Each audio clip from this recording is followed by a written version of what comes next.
It is. It's working. So would you introduce yourself, please, and tell us when and where you were born?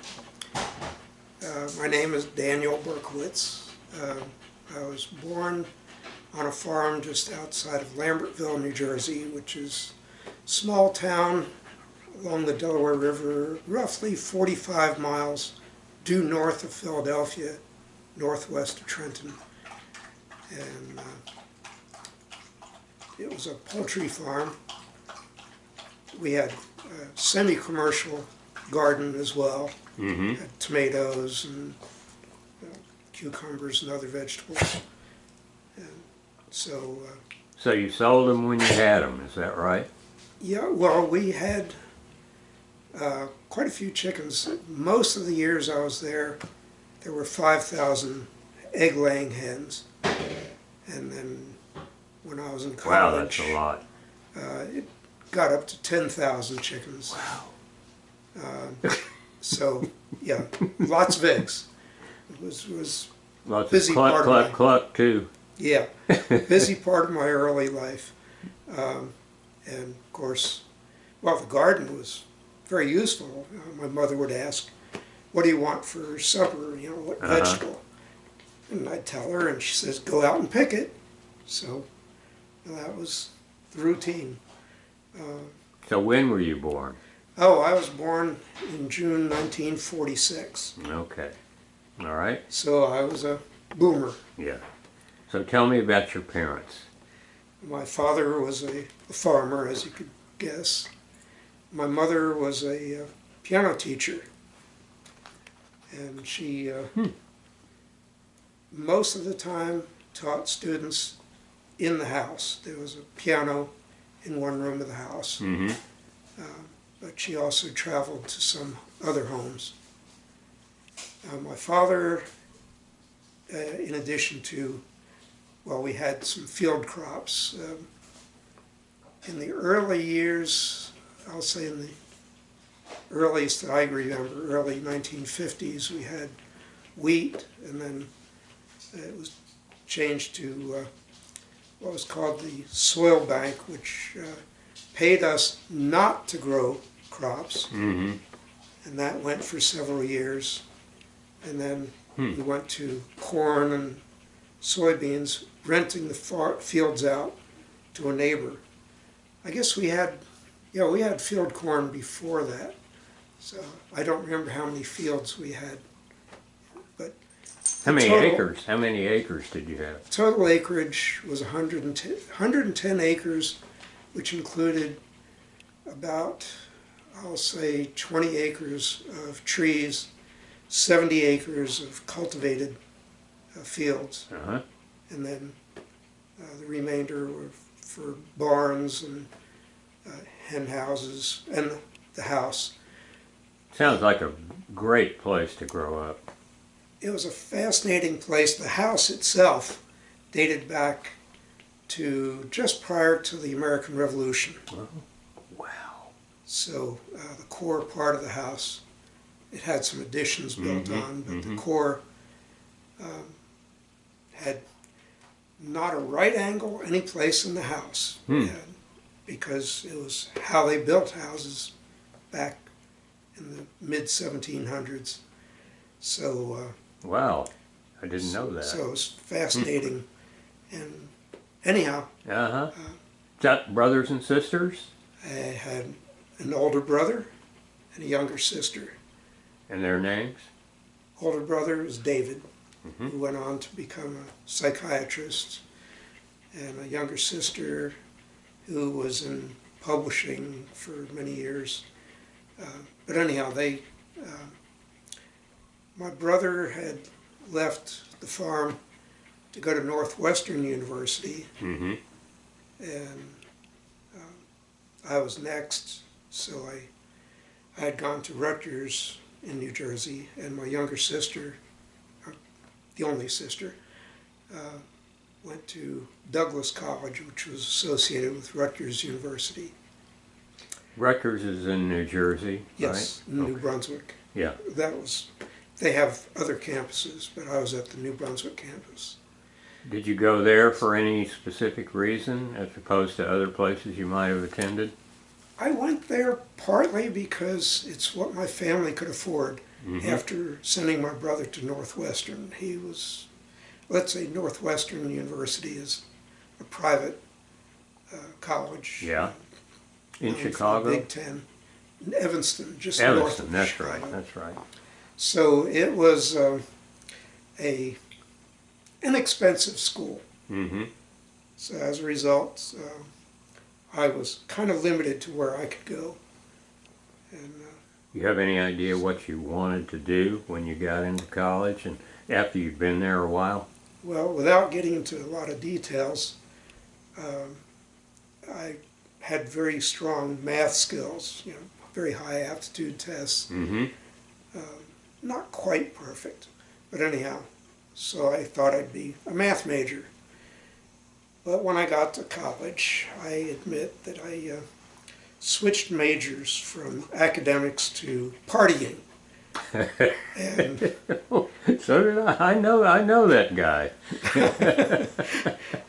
yes, it was, well, I was in the university choir, I was in the marching band, and What'd you play? clarinet, Ah, licorice stick. yes. Yes. All right. And which was an important part of my life much later. Anyhow, but as a result, I had to switch majors and spent the first 2 years trying to find myself. What did I want to be? And I was interested in geology, but I was living in a dormitory at the campus, Mm-hmm. and there was a graduate student who was what was called a preceptor. He was kind of supervisor for that dormitory, and he suggested I go over to the ag school, College of Agriculture and Environmental Science, and which is where my father had gone, but he was there in 1932 or thereabouts, and that was, as you know, the Depression. Uh-huh. And he dropped out of school to find a job, and so he was in love with agriculture through his high school years and on into college, which was his motivation to be a farmer. So I told the preceptor, no, I don't want to go into agriculture. I had enough with chickens, Yeah. and if you've ever been around a large chicken farm, there's chicken manure. It's not a clean job. No, it's not. No. And there was a lot of busy work, packing eggs and collecting and packing eggs. And I'd say I didn't want to have anything to do with that. Mm-hmm. So what did you tell the preceptor you might be interested in? I said, no way. And he said, don't be a wise guy. Go to the school and see what they have. So he arranged for appointments at different departments. And to cut the story short, one department I went to that seemed kind of close to the geology. That was the soils department. The what? Soils. Oh, okay. And I was real interested in that. And then I went over to the meteorology department. Now this was 1965. Mm-hmm. A environmental satellite had been launched that was specifically for monitoring clouds By the U.S. or by Russia? by the U.S. Okay. And I was really captured by that. Hmm. Satellite meteorology, and I discovered meteorology was very mathematical. Gee, I could apply my math skills, a lot of calculus and stuff, so Mm-hmm. I chose meteorology. Ah. And you were absolutely right, as your whole life Yes, has in my career. demonstrated. Yeah. So when I got to my senior year, I had applied for a job with the U.S. Weather Bureau. which is now called the National Weather Service. But back in the 60s, it was the Weather Bureau. And I was accepted as a career conditional summer trainee the last summer of my college years, where I worked in Boston and Why Boston? Logan. Just happened to be where they sent me. There was an airport. Well, you didn't object to that, did you? Oh, no, not at all. And you know about travel to different places. Yes. So, it was a wonderful experience, and the Bureau, or let's say the forecast office for the Weather Bureau, was located at Logan Airport, and I was trained in many different areas. But I had to go back and finish college, and there was a little skirmish going on in Southeast Asia at the Yeah, there time. was. You might have been familiar with that. I was familiar with that. The Vietnam War, and I was confronted with, what do I do after I finished college? And You had a 2S deferment, I guess. while I was a student, Yes. but that was going to run out. I was not planning on going to graduate school right away. So look at alternatives. And I decided to apply for Navy Officer Candidate School. And I was also in a club in college called the International Students Club. So there were students from all different countries. And I'm surprised you didn't ask about this earlier. During my high school years was when President Kennedy originated the Peace Corps. And I was really intrigued by that. I'd also read By him or by it, or both? both. Okay.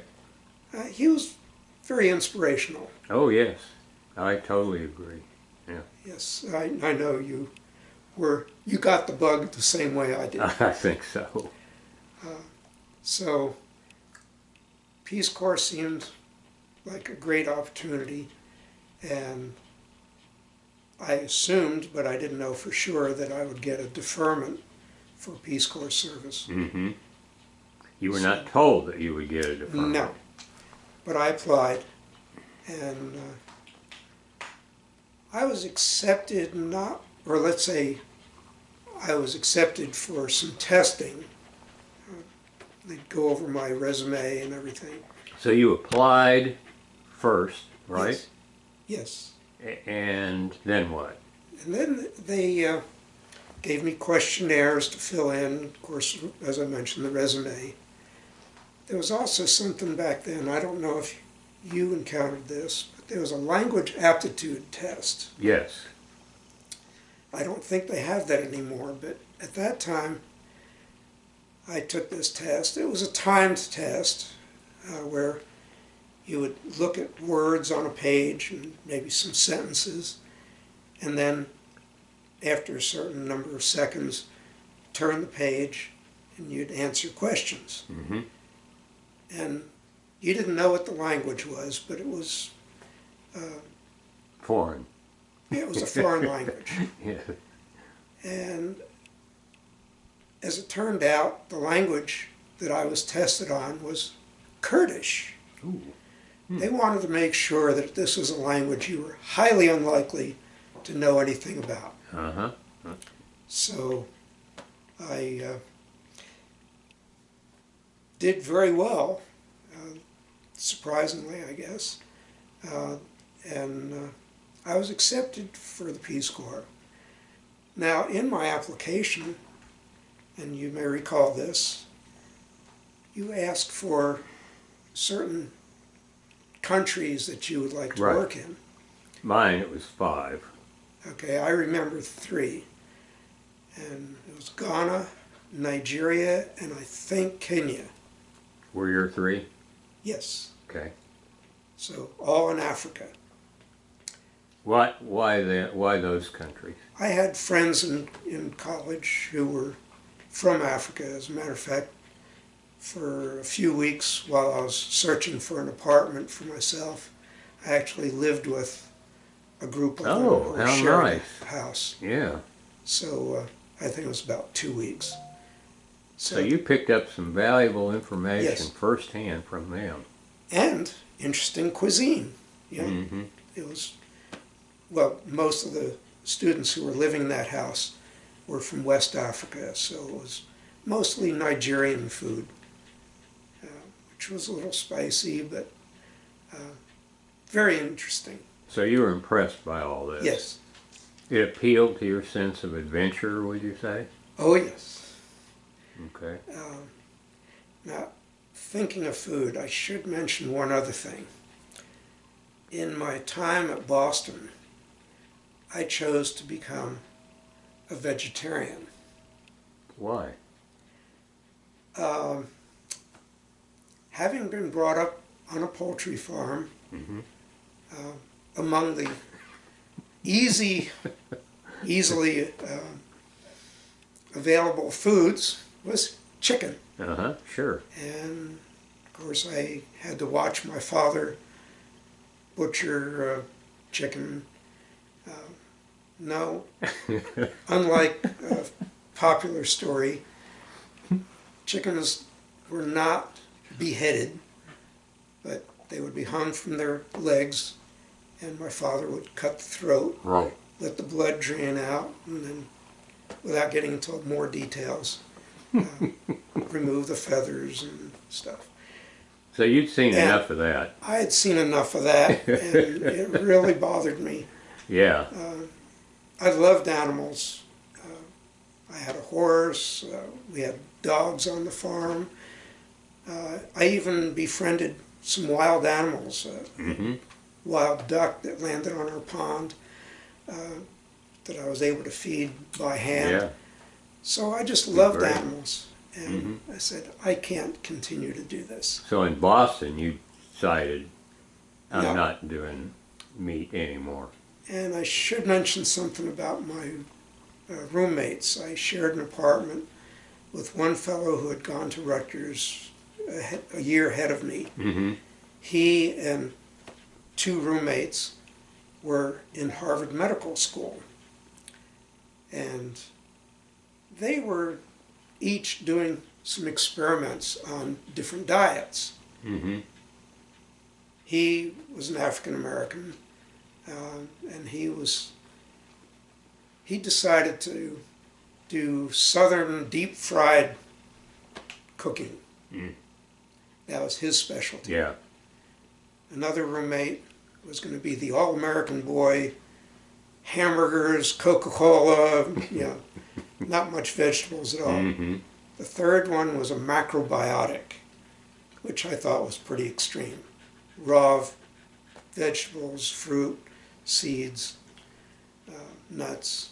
And I decided, if I'm living with guys who can do this, I can sure become a vegetarian.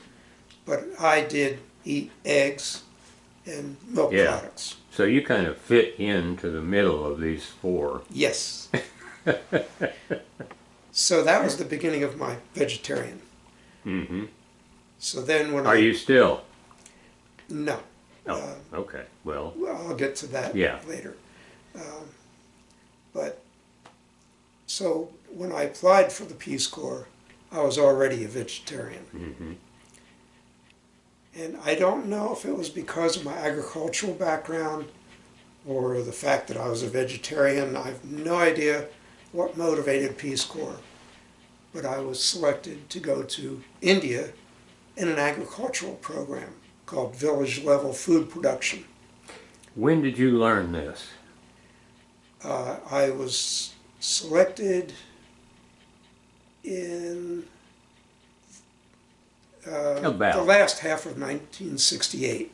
Okay, a very consequential year, Oh, yes. 1968. The last half of 1968. At that point in your life, with the assassinations having occurred and all of that turmoil and Vietnam still going on, Were you glad you were headed out of this? Oh yes. Interestingly enough, you mentioned assassinations. Mm-hmm. The summer, or actually a few weeks before I began my Weather Bureau term at Boston, I went on a tour of Europe, Western Europe, with the Rutgers Glee Club. I was a junior Wow. varsity member. As it turned out, they Wonderful. didn't need me to perform, so I was on my own. I traveled around Europe, and along the way, I happened to be in Venice at the time that Bobby Kennedy was assassinated. June.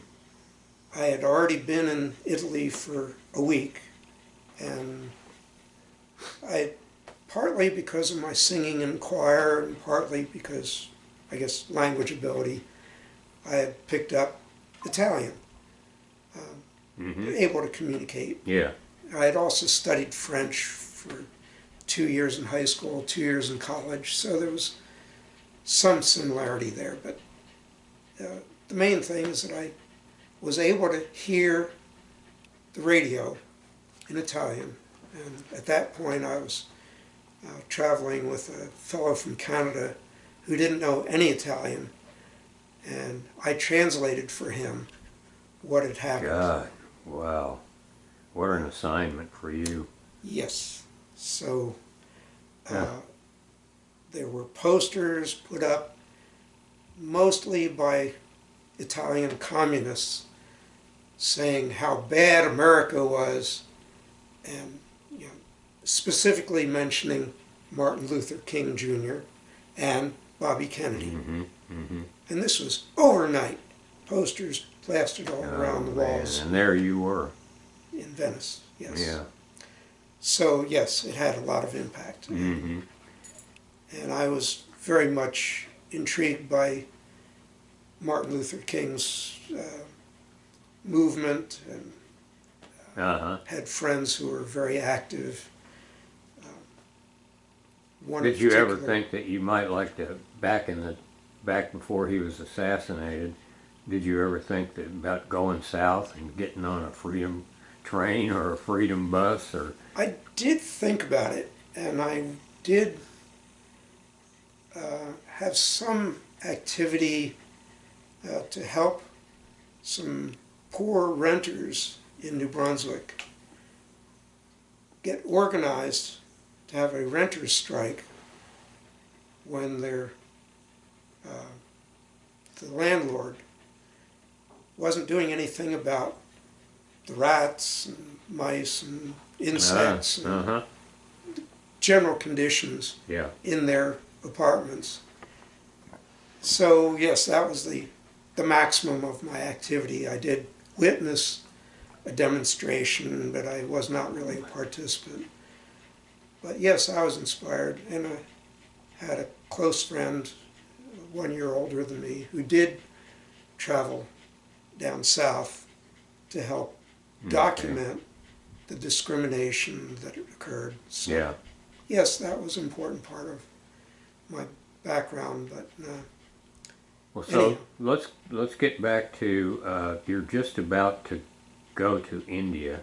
Yes. You've been accepted. Where was your training? Well, I went to a place called Hemet, California. It's roughly 100 miles east of Los Angeles, in an agricultural area. It was not too far from Palm Springs, and it was known for growing citrus fruits. And the camp where we had the Peace Corps training was also a camp for Mexican migrant labor. So you commingled, sort of? We ate together in dining hall. We had our own rooms, so we didn't share space. How many were you in the Peace Corps training? My group started with around 41 prospective Peace Corps volunteers. Mm-hmm. Right. And over the course of 6 to 7 weeks, I can't remember exactly, over half dropped out. Wow. That's huge. Now, knowing that you were in the Peace Corps, I don't know if your group had anything like this. There was something called self-deselection. Yes, but there was one step more. Yes. Deselection. Yes. Okay, so in the time that I was there, there were 2 volunteers who were deselected by the Peace Corps Mm-hmm. because they had big gaps in their resumes, not accounting for where they were for a year or some a long period of time. Uh-huh. One of them, I'm not sure if he was one of the 2, but he was very much involved in a left-wing group at the University of Texas in Austin, and I'm not sure if it was because of that that he was asked, you know, this was too left-wing. Yeah. The other thing, Daisy, get over here. You can't do that. the other person was had lived in a commune for a year, someplace I think in Northern California, and like I said, a big gap in his background. Mm-hmm. Mm-hmm. And So we he did was have out. to go through, and I believe you did too, a clearance, you know, security clearance. Yeah. Did the FBI come into your Yes. neighborhood? Yes. Yeah. So FBI cleared me. I was amazed when I heard my parents told me that the FBI was in the neighborhood. Now, for me, Yeah. they're checking on me. Well, I didn't have anything as suspicious as somebody I knew in college who was a left-winger, and he had a roommate who was an Army ROTC, Uh-huh. ROTC, and was also in the Glee Club, which is how I knew him. So I didn't really know the left-wing roommate, but found out that the FBI had gone to his room and neighboring rooms in his dormitory, God. and when the FBI saw a big poster of Ho Chi Minh in the room, it was like, oh boy, the FBI was investigating for this ROTC member, the Glee Club member, who was applying for Army intelligence, you know, essentially like CIA, but you know, within the military. Mm-hmm. And he thought my chances are shot. And, Yeah. but it turned out he was accepted, Oh. despite the suspicion of his roommate. So I didn't have anything like that. Nevertheless, yes, FBI did investigate. And so there were some deselections, but there was many more self-deselections. Yes, Many more. a few of them had very long hair when they came to training, and they were told at some point that you understand that before you go overseas, everybody is going to look clean shaven, Right. no long hair, Yeah. and they basically said, heck Uh-huh. with this. Huh. So they Okay. That's self-deselected. interesting. And there were several others who were just not really into agriculture. Yeah. But they They were- knew, didn't they, when they got there, that the assignment was going to be in agriculture? They were told that. I have no idea why they waited so long. So now you're Actually, down there to... were only 1, 2, 3, 4, 6 of us out of the 41 who had any kind of agricultural background, Uh-huh. either working on a farm or being, well, studying Yeah. agriculture. Yeah. So we stayed, but All 6 of you stayed, and a few Yes. more. yes, and yeah, there were a few more that were liberal arts, and when I questioned one of the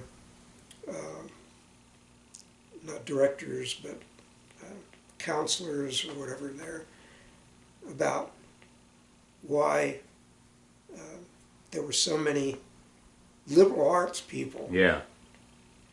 and the explanation was that they would be very good learning language and being able to communicate, whereas the people with agriculture background and would be like engineers, typically not good with language. Ironically, the 2 who ended up eventually going to villages who had agriculture background, had studied agriculture in college, like myself.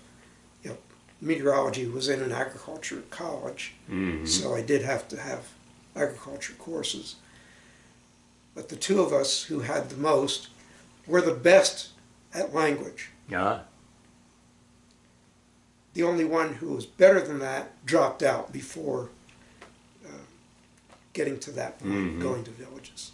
So how long was your training in California? It was six to 7 weeks, Okay. and And how was it divided up? we had language training. All the instructors were from India, Uh-huh. from Tamil Nadu, which is the southern, extreme southern India, southeastern coast, closest to Sri Lanka, or what used to be called Ceylon. And so these were Tamil speakers. Most of the language speakers were ladies, the language instructors. And then there were agriculture instructors who were teaching us what is the program we're going to go to, Mm-hmm. and teaching us about rice. Now, I did mention earlier that my agricultural background on our farm, we had some wheat, mostly corn, and of course, vegetable gardening. I never saw rice other than what was served on my plate before I got to Southern California, Uh-huh. and we did get to see some farming of Rice paddies? rice paddies. Yeah. So I was brand new to rice. So we had to But learn you knew that. you were going to eat a lot of rice over the next Oh, 2 yes. years. In southern India, that's the staple in their Mhm. diet. Yeah. So Did you have what were called cultural classes? oh yes, teaching us about Hinduism and Islam and Christianity, you know, the main religions in that part of India. Mm-hmm. Mm-hmm. Hindu obviously was the primary religion. But anyhow, that was part of the cultural training. And Was that all pretty much new to you when you heard it, or had you already studied? I had studied some on my own. I loved music, and as you know, 1960s, this was the era of the Beatles. Yeah. And the Beatles were intrigued by, or let's say, I guess it was George Harrison was the one who Oh, that's most right. Yeah. motivated by Indian music. Uh-huh. So I had attended a few Indian concerts.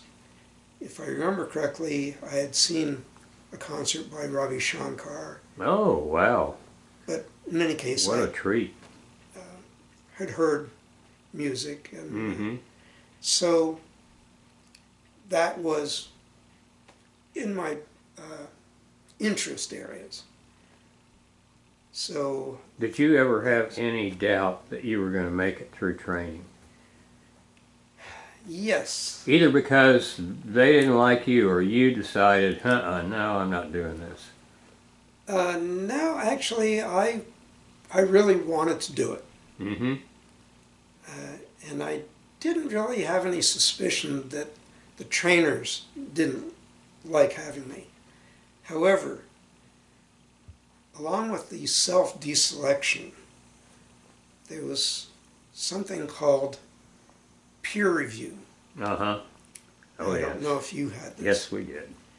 Where you were supposed to evaluate all of your fellow volunteers. Right.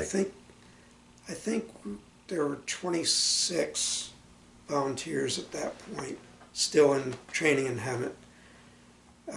So you were supposed to Yeah. say these think they would be good volunteers, and if not, what might be their bad points and stuff. Well, the way they put it to us was rank the 5 you would most like to be assigned with, which was, I wasn't going to be assigned with anybody, so that was false.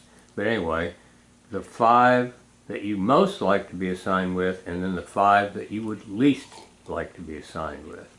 Hmm. Did you do anything like that?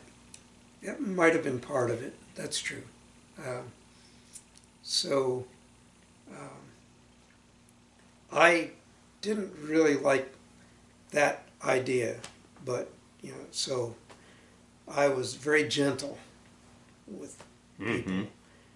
Because you realized that if I get somebody bad marks, they could be gone. Yes, Yeah. the only one that I really would have, and I may have given him a bad review, was the one from University of Texas. Oh. And it was primarily because we had one member of our training who was old enough to be my father. He was in his 50s, had been recently widowed.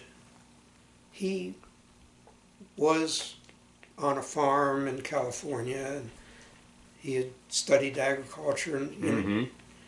but he had difficulty with language. He had a stutter, and this fellow from University of Texas kept calling him old man, and he was just downright nasty. Mm-hmm. And I just could not Yeah. stand that attitude. That wouldn't be good in India or anywhere else. So whether he was deselected because of reviews or just because of his left-wing leanings, I have no idea. But and I'm not saying left-wing leanings. He was definitely radical. No. Mm-hmm. Okay. So So there are, That was- how many of you left at the end of training? 6? we had, I think it was 26 who went to India. No, 26. Okay. And when was that? Now that was, let's see, we started training beginning of March in 1969. So this was mid to late April Okay. That's 69. of 69. And I do have to say something about first impressions. Okay. And I'm sure you had your first impressions when you went to Philippines. Absolutely. We got off the airplane, and this was early morning, just sunrise, Where are you At getting New off? Delhi. New Delhi, okay. and we were hit by heat, humidity, smells, and this was not a pleasant way to say, here I am, welcome to 2 years of this? Really. But, so that was my first impression. We did spend, I think, a couple days in New Delhi, and then flew to Chennai, Madras, was what it was called at that time. And let's see, trying to remember, I don't remember the whole, how we got to the training camp. But in any case, the training place was in central Tamil Nadu state. Just little geography. Tamil Nadu, area-wise, was roughly the size of New York State. But at that time, probably had twice the population of New York State, including New York City. Wow. So, the training camp was a research station primarily for rice. And so And that's why you were going there. yes, Yeah. it was also known for training village level workers and agricultural specialists in various species or varieties of rice. Uh-huh.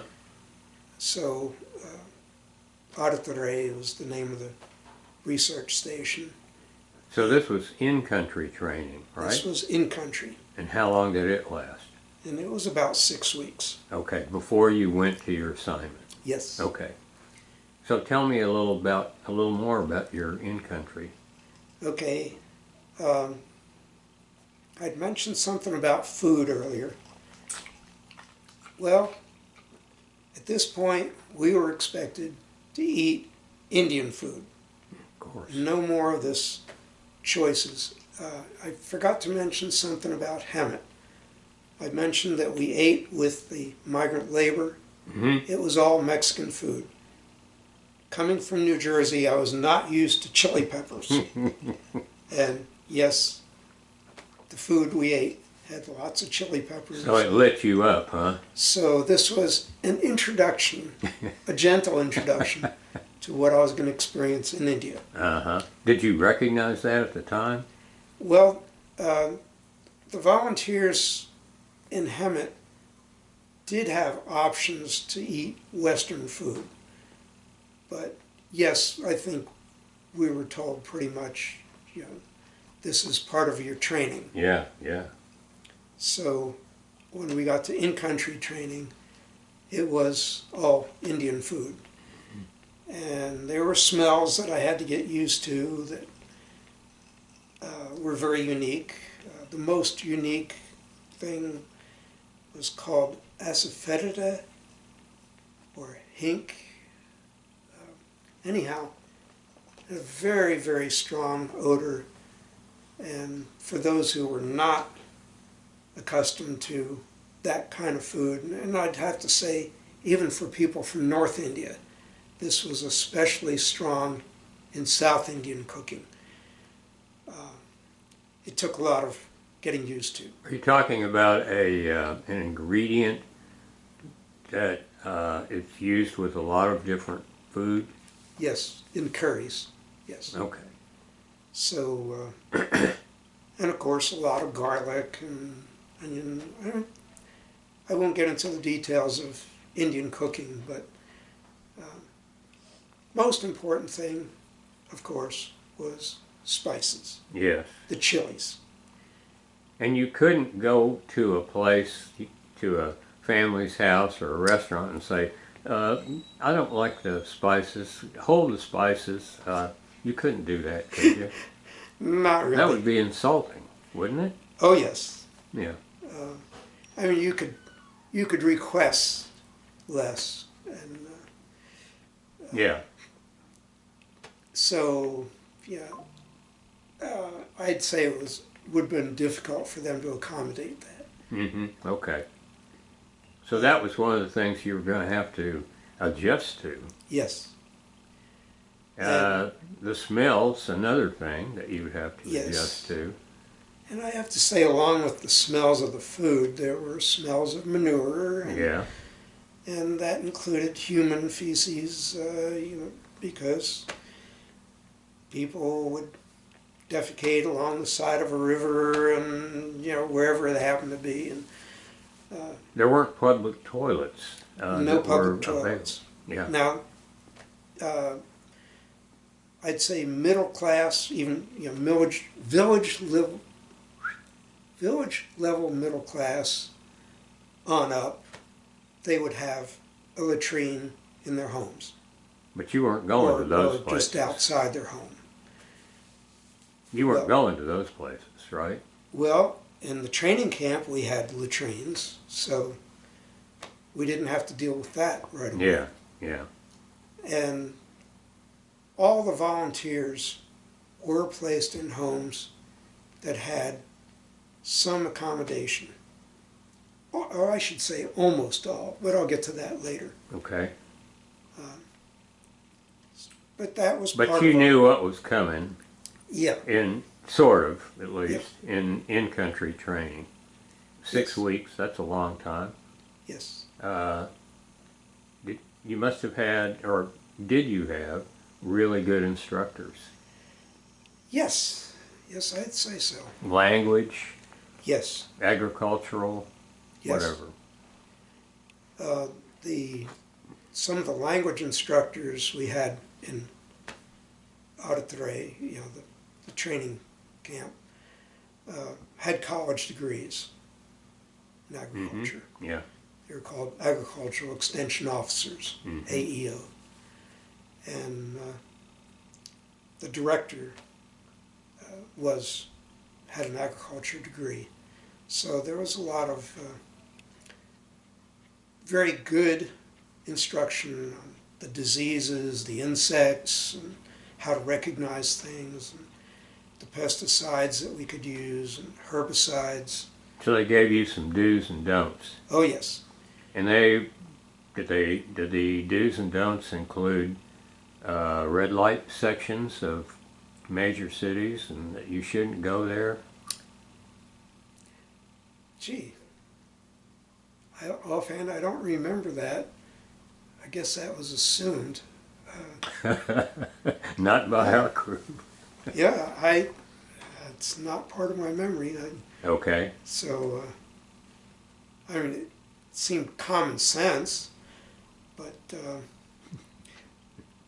not all the volunteers had common sense, as you can imagine, which is a story in itself. Yes. But anyhow,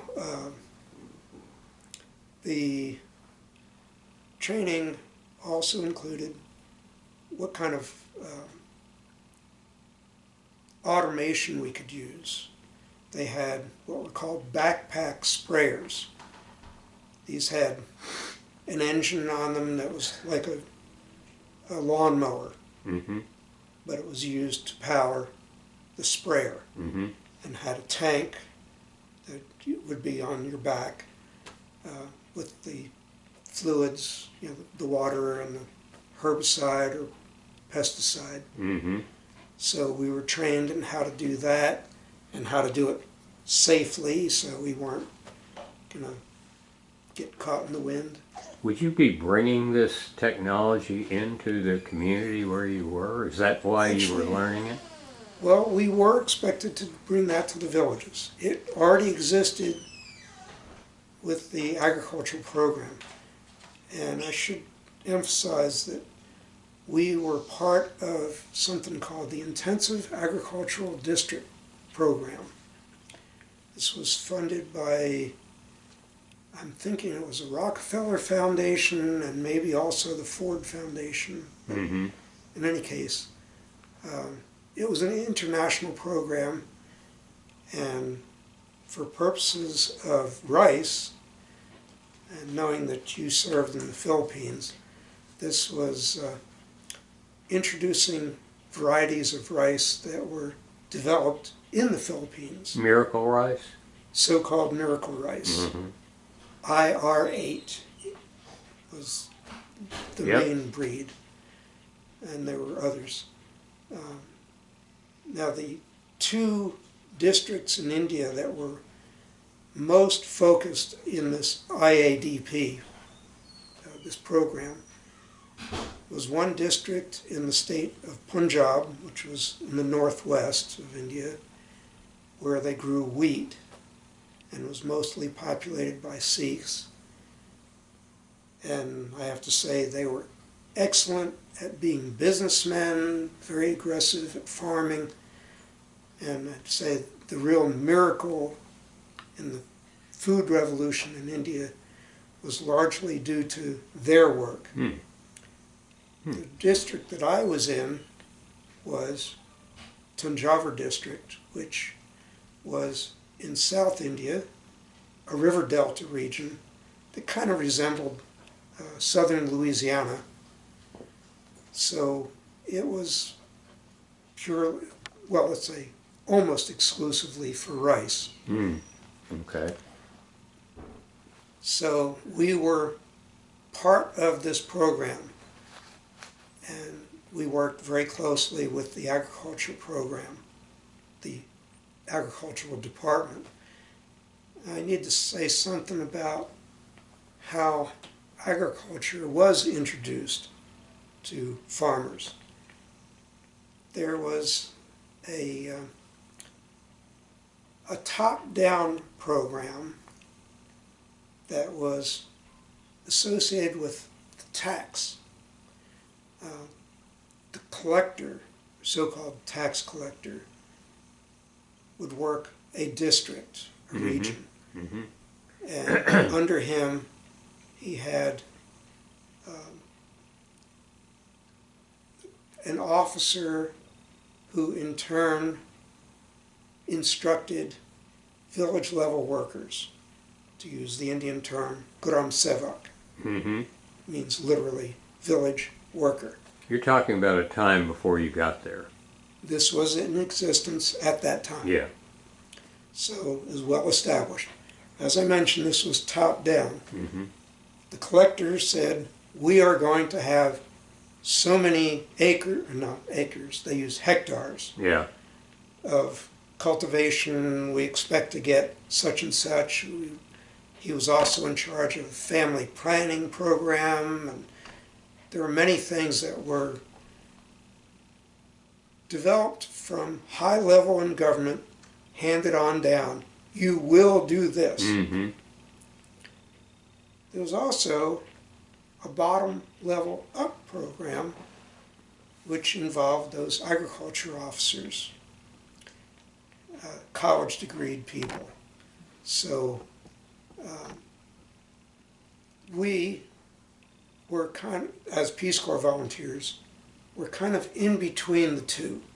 We worked both with the village level workers, meeting directly with farmers at the village level workers' requirement. We also worked with the agricultural extension officer who was college degreed, who would meet with people at their request. A farmer would say, please come to my farm, tell me what's going on. And so that would be a bottom level up.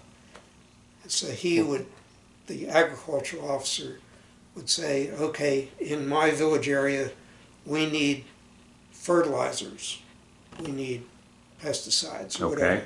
And he would make a request to have it supplied at a depot.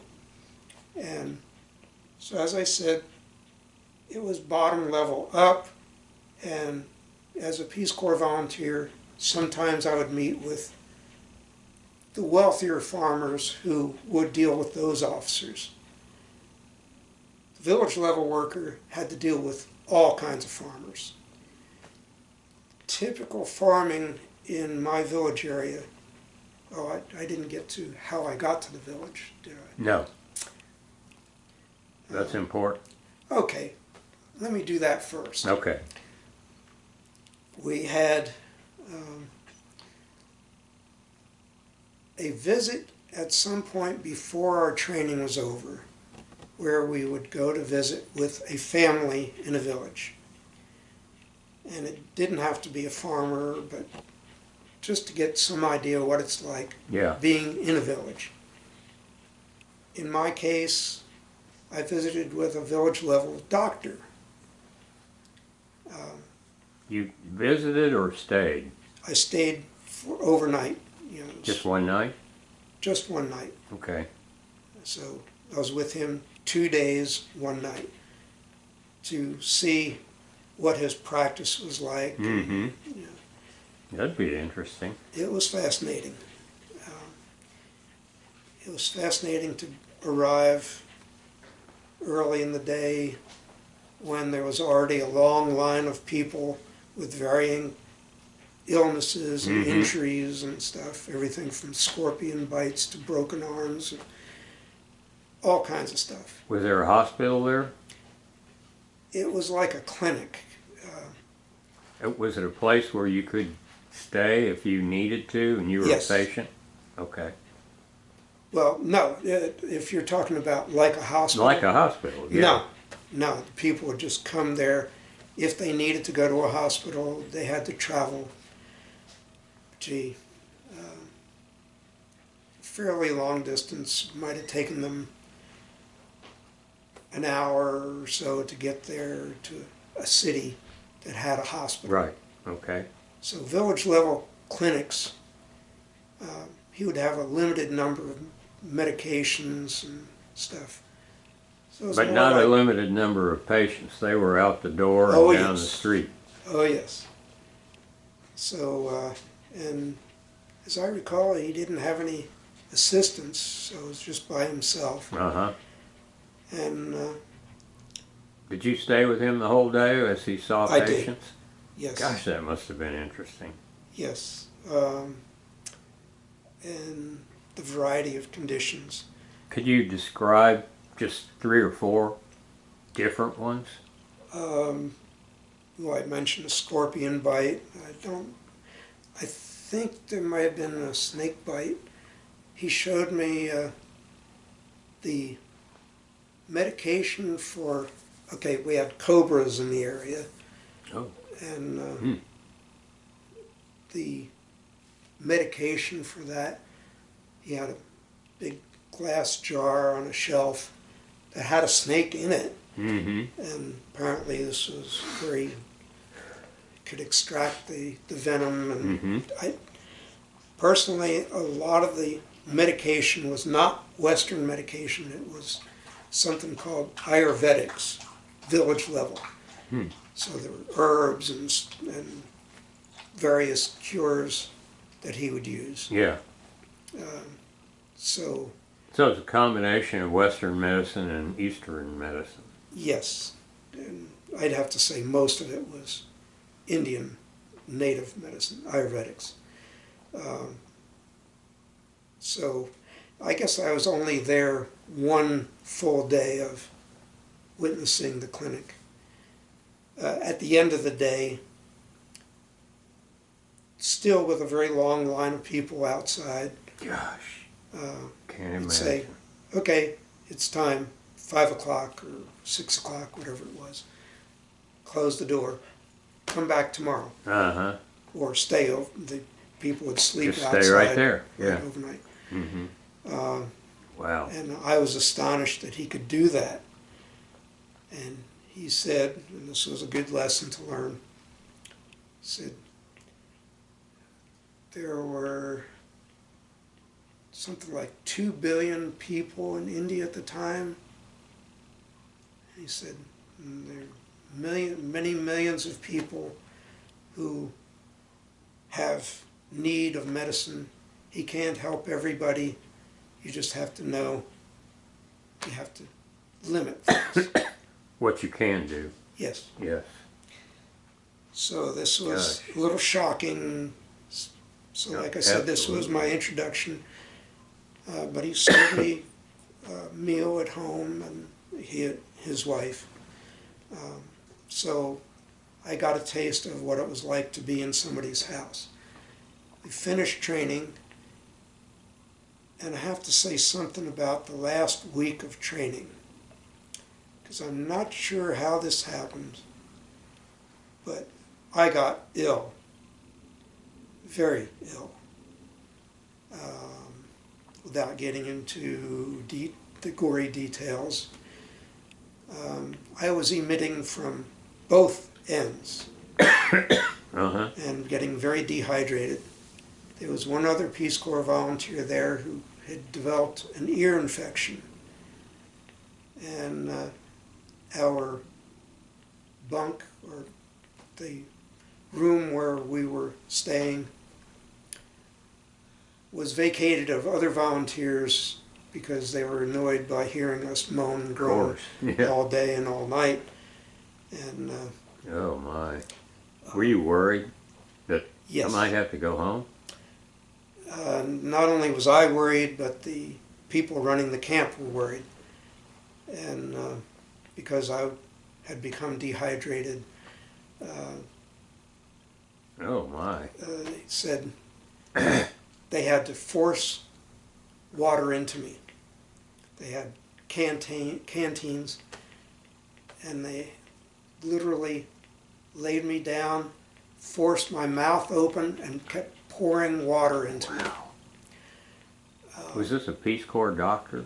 No, Who was it? these were staff members. They weren't doctors at all? No. Okay. But they said that if I couldn't recover fast enough, they'd have to take me to a hospital and probably ship me back home. So somehow or other, I managed to survive the last night there before being taken to my village. Did you, that night, did you tell yourself, by God, I am not going home. I'm getting over this, and I'm going to get over it tonight. Or did you, let's see what tomorrow brings. I have to say, I was see what tomorrow brings, Ah, okay. because I was so wiped out. Yeah. I was having visions of my early childhood, and the stories I've heard about people who were dying and having visions of their previous life and stuff. That's what was going on with me. Gosh. But I managed to live into the next day, and they said, okay, this is it. Decision time. Mm-hmm. We have a Jeep that's going to take you to your village. You're going to be escorted by one of the staff members. Mm-hmm. If you can do it, say yes or no. Do you remember the date? This is a very momentous time in your life It was right here, the end of June. of 69. Oh, let's see. No, beginning of June. So it was like June 1st or so. I don't remember exactly. Of 1969. Okay. So I said, I guess I can go. Just like that, huh? Yeah. So they loaded me in the Jeep. Had some supplies. And you probably had the same thing. We had a trunk Yes, that we was had a given to trunk. us Mm-hmm. that included some books to read, Yeah. had our medical kit, Mm-hmm. and changes of clothes, and kind of bare necessities. And that, along with I think I had a couple folding chairs and a folding table. I don't remember how much was in the trailer with this Jeep, but in any case, so they took off on a rough road. It was paved, but still very rough road. And I had to stop the Jeep several times to vomit. It was a very difficult time. Good Lord. The travel, I think it was probably only a half an hour from the training camp to my village, but it seemed a lot longer than I'll that. bet. And of course, stops on the way. Mm-hmm. And they got to the house that I was designated to stay in, Was it with a family or not? not exactly. Now, I have to say that I was greeted by the villagers. You mean like 20 or 30 came out to say, Oh, hey, yes. welcome? Easily. No, not exactly to say welcome. To just No. look at you? To look at. Now, keep in mind that South India, this is Dravidian genetics, very dark skinned, just like Africans, or let's say the dark skinned Africans. Mm-hmm. And so here's somebody about as white as my The shirt. opposite, yeah. And I really stood out, and especially the children were just Did amazed. they come up and want to feel you? Yes, and- yes, exactly. And so there was a circle of these villagers, and especially the children. There were a few people of this village, and I should point out that the village that I was placed in was called an Agraharam. This is a Brahmin village, or actually a Brahmin street of a village. Exclusively Brahmin. The only non-Brahmins who were only expected to walk down the street or only invited into a house as servants. And Brahmins were the ruling class, right? They were the most elite of the Hindu caste structure. Okay. So yes, they were the most religious. They were all vegetarians. And I thought afterwards that this is why I was apparently the only Peace Corps volunteer who was sent to a Brahmin village. Mm. I was already a vegetarian. Yeah. And there were some people there who spoke English, a few of them, but only a few, who were very good at English. Now, being 1969, this was only roughly 20 years after India got independence from England and had very strong influence from England. Uh-huh. So the people spoke Indian English. What is that? It's English grammar and everything with a very thick Indian accent. Mm-hmm. Okay. And it was their perception of the way English is supposed to be spoken. They looked down on American English, like I'm speaking right now. I should have spoken American. Mm. Yeah. But So would they speak this language in their personal lives to their families, that they all spoke this way? not only with English speakers. Yeah. Okay. Because the language there was Tamil. How do you, Very how, ancient language. how do you spell that? Well, to use Western letters, Yeah. T-A-M-I-L. Okay. But the L is not like English Uh-huh. L. Pronounced some other way. It's pronounced a different way, and you'd have to study linguistics to know where your tongue is supposed to be. And Is that the language you learned? this is the language I learned in training. Okay. So- How proficient were you when you reached your village? Was there a way that Not you were very. scored? I guess I passed. I was, I'd say only 12 of the volunteers who finished training went to villages. And of those, I'd say I was in the top 4. Mm-hmm. Well, in my group, we were administered something by the Foreign Service, a Foreign Service language exam, and you were ranked from 1, which was very poor, to 5, which was superior. Did you have that? I don't remember getting that. Okay. And it's possible they did have that, but not in my memory. So, Did you feel was- like you were had been prepared adequately to at least start in your village to communicate in a meaningful way? no, No. Okay. not at all. All right. That's an important distinction.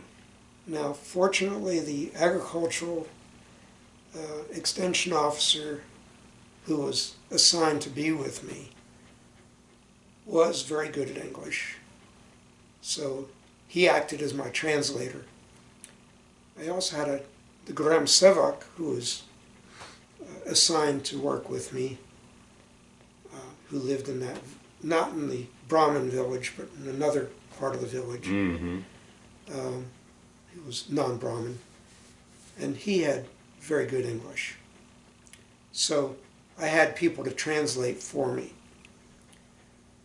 And I have to say that there were several volunteers, and I'm sure this was not unique to my area, but other countries as well, that relied on a translator to communicate with ordinary people. Mm-hmm.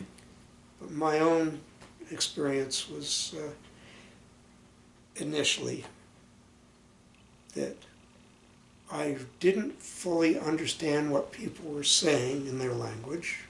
No, as a matter of fact, very little. And they didn't understand very much of what I was trying to say. The Indian languages all have, it's not tonal like Chinese or some Eastern Asian languages, but how long you hold a vowel is a different sound. Okay. So, ama is one word. Ama is a different word. Oh. Or ama is a different word. Uh-huh. Yeah. Okay. So one means mother, another one means yes. They're different words. A lot to learn, and Yes. very subtle. Very subtle. And Americans typically had a very hard time with the language. So yes, initially this was a big problem. But after being introduced to the villagers like a wild animal in a zoo, I felt, I'm really sick. I just want to lie down and sleep. At which point I went to the house that I was assigned. The family that I was assigned to had a 2-story house. That was a very old house. It was a few hundred years old, and I think I mentioned earlier that the house where I was born and raised was 200 years Yeah. old. Mm-hmm. So this was a house that went back well ahead of that, maybe 300 years. I talked with the family and never did find out exactly how old it was. But I was to live in this separate house. Mm-hmm. It was actually part of a cattle stable. The roof was a curved tile roof, clay tile, which was adjoined to where the cattle were. Mm. But it did have partly mud wall, partly cement wall. So the bottom part was cement, top part was mud with whitewash on the sides. Mm-hmm. And that was, let's see, one main room and then a little side room. So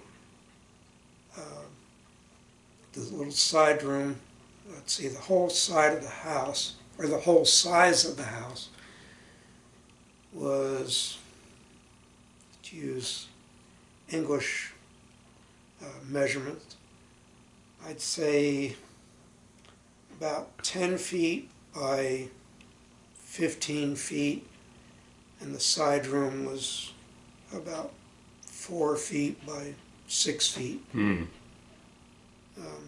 But the ceiling was high enough that you could stand up, right? Yes. Yes. And the windows, okay, no glass. The windows were just open spaces with metal bars. Right. Mm-hmm. So, and I don't recall them having shutters. Mm-hmm. So it was open. So I'm pretty sure that you must have had a mosquito net. Yes, I was provided with a mosquito net. And Did they come out every night? they didn't wait for nighttime. They were there all the time, but especially at night. Mm-hmm. The bed was a plywood, only about half-inch thick, like a table, Mm-hmm. but a very low table. And You have a mattress on I that? was given a mattress that was about, yeah, I'd say it was about an inch thick. So, Mm-hmm. So That that was your was- accommodation. and I had a sleeping bag that I brought with me from home. Yeah. So that was what I had. And I had to rig up the mosquito net to the roof. Now, the roof was, let's see, the ceiling height was only about, let's see, maybe 8 feet. Mm-hmm. No, 7 feet. I'm going to say 7 feet Okay. high. So I was able to reach the rafters and attach the mosquito net to that. And Couldn't you ask for some help? I probably could have, but of course the first day I was there, as I mentioned, I was still sick, Mm-hmm. and I would say no amount of mosquitoes or other critters could have kept me awake. I was just Boy, you were sick then. really exhausted. And that first night, which was before I got the mosquito net rigged up, I was visited by all kinds of critters. Mm. Gosh. And this, Hellish. yes, I have to say, an experience I never had before, Yeah. never had since then. Uh-huh. Whoa. What a tough way to Several break in. varieties of ants, cockroaches. Okay, you've heard of the palmetto bugs. Mm-hmm. So many of them, the cockroaches were anywhere from 2 to 3 inches long, Oh, wow. Those are huge. and Gosh. they were all over the place. And oh, remember I said something before about smells, and I Mhm. did say this was attached to a cattle. Yes, you did. So naturally, that was the smell all day, all night, and So when you woke up the next day after you had your night's sleep in this situation that you're in, yeah. what did you think then? Did you give any thought or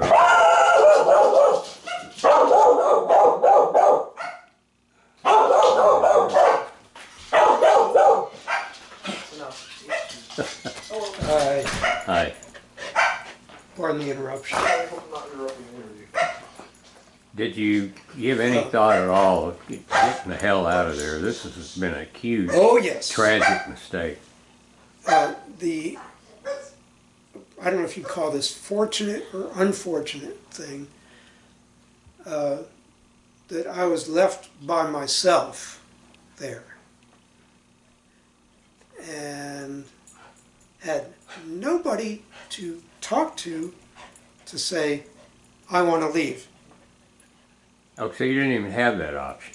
I didn't have that option, but yes, I very much wanted to You very much wanted to leave. Okay. I said, this is it. I can't handle this. Yeah, Um, I would think oh, so. and I should an important element to first thing in the morning. You have a morning routine. You have to go to the latrine. Oh, wait, I didn't have a latrine. Oh. Not when they've got there. Uh-huh. So I was expected to walk across the cattle yard to a place near some bamboo where I could squat down and do my thing. Oh, no toilet paper. It sounds like you would use water. This is just all diarrhea. Well, at that point, yes. Yeah. And of course, if you're going to clean up, you use water. And my source of water, let's see, there was a pump, a hand pump. That was a fairly good one at the end of the street, not inside my house. So I would have to go fetch a bucket of water, bring it there, and use a cup to wash myself and do whatever. Oh, I'm sorry. I did omit one thing. I did have a well, an open well that was, I think it was about this wide. You have a bucket attached to it? There was to a lower bucket it out? attached to it, so I could lower the bucket and bring up water. Of course, it also had bugs. Yeah. Of course, you were told not to drink the water without Right. boiling it, right? Yes, standard rule for Peace Corps volunteers, especially in countries like where you were in Philippines, where I was in India. Yes, you're supposed to boil it for 15 minutes. And Did you do that? so, yes, I did. I had a little camp stove, so a kerosene fuel. So that's what I used, and had a little aluminum bowl. Yeah. So I could use that for drinking water. But Wow. I had to remove the leaves and the coconut, I don't know what you'd call it, the buds from the female, I'm sorry, from the male flowers of a coconut. Their coconut palm has both male and female branches. And so, anyhow, there's lots of litter, and as I mentioned, insects and stuff in that water that I was lifting from that well. So that was the water I would use to wash myself. It took, I guess, at least a week before my landlord had a latrine built for me, which was nice. Oh, yeah. And I was introduced to their type of latrine, which was just a place to put your feet and a hole. A hole in the ground. A hole in the ground. And I was introduced to that when I was in training at the training camp. So that's what I was given for the latrine. And it had 3 walls. No door. So you squat down, face out. Like everybody else, I guess, if they were lucky enough to have a latrine. Yeah, right. Yeah. So this was what I had to start with. And And you're in a very debilitated state right now, Yes. and you were for how long? A week? Or just I a would few say days? well, easily a few days. Okay. Um, But there wasn't any way. the son of the landlord, who was, I'll say, roughly my age,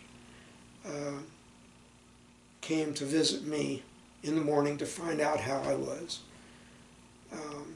And aside from his English not being very good and my Tamil being very poor, somehow we managed to communicate. And I said that I wanted to leave. And, You told him that, and he Yes. understood that you want to leave. and he said, yes. Yes. Yes. I understand. Uh-huh. Yes, the head shaking is an important part of the culture. Okay, what does This it mean? means yes. Okay. And I don't remember head shaking for no, but it'd be gruff. No. So when he said yes and shook his head, meaning yes, that meant, I understand what you're saying. Yes, That's all. that's all. He Yeah. didn't know what to do about it because the person who left me there with the Jeep, drove off, Yeah. left me there, and what do I do? Is there no buses or trains in your... At that time, except for a Jeep, the main transportation between that part of the village and what was called the bazaar, commercial part of the Uh-huh. village, which was roughly a half mile away. It was just bicycle or Yeah. foot Yeah. or bullock cart. Bullock is, of course, cattle that have been castrated, and so they're used for labor. And slow cart, but and just two wheels on the cart, not four. So this is standard transportation at that time. Mm-hmm. So you didn't have any this- choice now. You had to stay for Yeah. the time that you were the most debilitated, and then you started getting better, I guess. Yeah, one very kind person in that village, a Brahmin, who spoke fairly good English, came to visit me that first day, having heard that I was ill, Mm-hmm. and he said he has some medication for me. Now, I don't know if you had this in your medical kit, but one of the things that we had in our medical kit, or let's say two things for diarrhea, it was Lomotil, little tablet. The other thing was Paregoric. Mm-hmm. So I was taking that to calm my Yeah. diarrhea. And this gentleman came and he said he had some medication for me. And he handed me a little called a beetle leaf. Small green leaf with a white paste on it. It was calcium, I don't remember what was in the paste. But he said I should eat this. Mm-hmm. And I'm thinking, I don't know what that is. And, I'm suspicious. He finally persuaded me to just try a little bit. Okay. And then the son of the landlord came over and brought me some cooked rice. And I said that I couldn't handle the curry, so he gave me yogurt. Mm-hmm. And I have to say I love Indian yogurt. Mm-hmm. So yogurt and rice was all I could eat at that time, Both good for you, though. apparently. So that was all I had the first day. And the night after that, I had to put up with the sounds of rats running around. By the way, rats were, I'm looking at my cat here. It was about the size of a cat, a Wow. house cat. Wow. Maybe slightly smaller, but they were big. Mm. And there were different kinds of rodents, different kinds that I would call rat. So one of them was actually called a holy animal associated with the god Shiva. But regardless, this was an accepted standard of life. They didn't have, or let's say cats were very rare. So, and they were not considered pets. So, so I had to put up with more of the critters the second night I was there. But by that point, I was visited by the agriculture officer and the Grum Sevak. And I was given a bicycle. This was my means of transportation that was given by the Indian government. Uh-huh. This was part of the deal. My stipend, or salary, whatever you want to call it, was half provided by Peace Corps and half provided by the host country. So, I was given some things, and this was my means of transportation. It was a fairly nice bicycle, not with gear shifts, but regular bicycle, Yeah. plain, and hand brakes. So, So you had a pretty good standard of living for that community, didn't you? With the money well, that you were making and I was expected to be at the level of an ordinary villager. uh-huh. Not to say that my own house, so-called house, was makeshift and was much worse than anything else in that Brahmin village. Mm-hmm. But typical for Peace Corps volunteers, wherever they were expected to be at the level of Right. the villagers. Mm-hmm. And there were relatively few volunteers who actually lived in a home of a host family. So, so I So was, most of you lived alone. yeah, at least for the first several months. I can't remember how long I was in that house. Were there other PCVs assigned around you? Not initially. The nearest one was,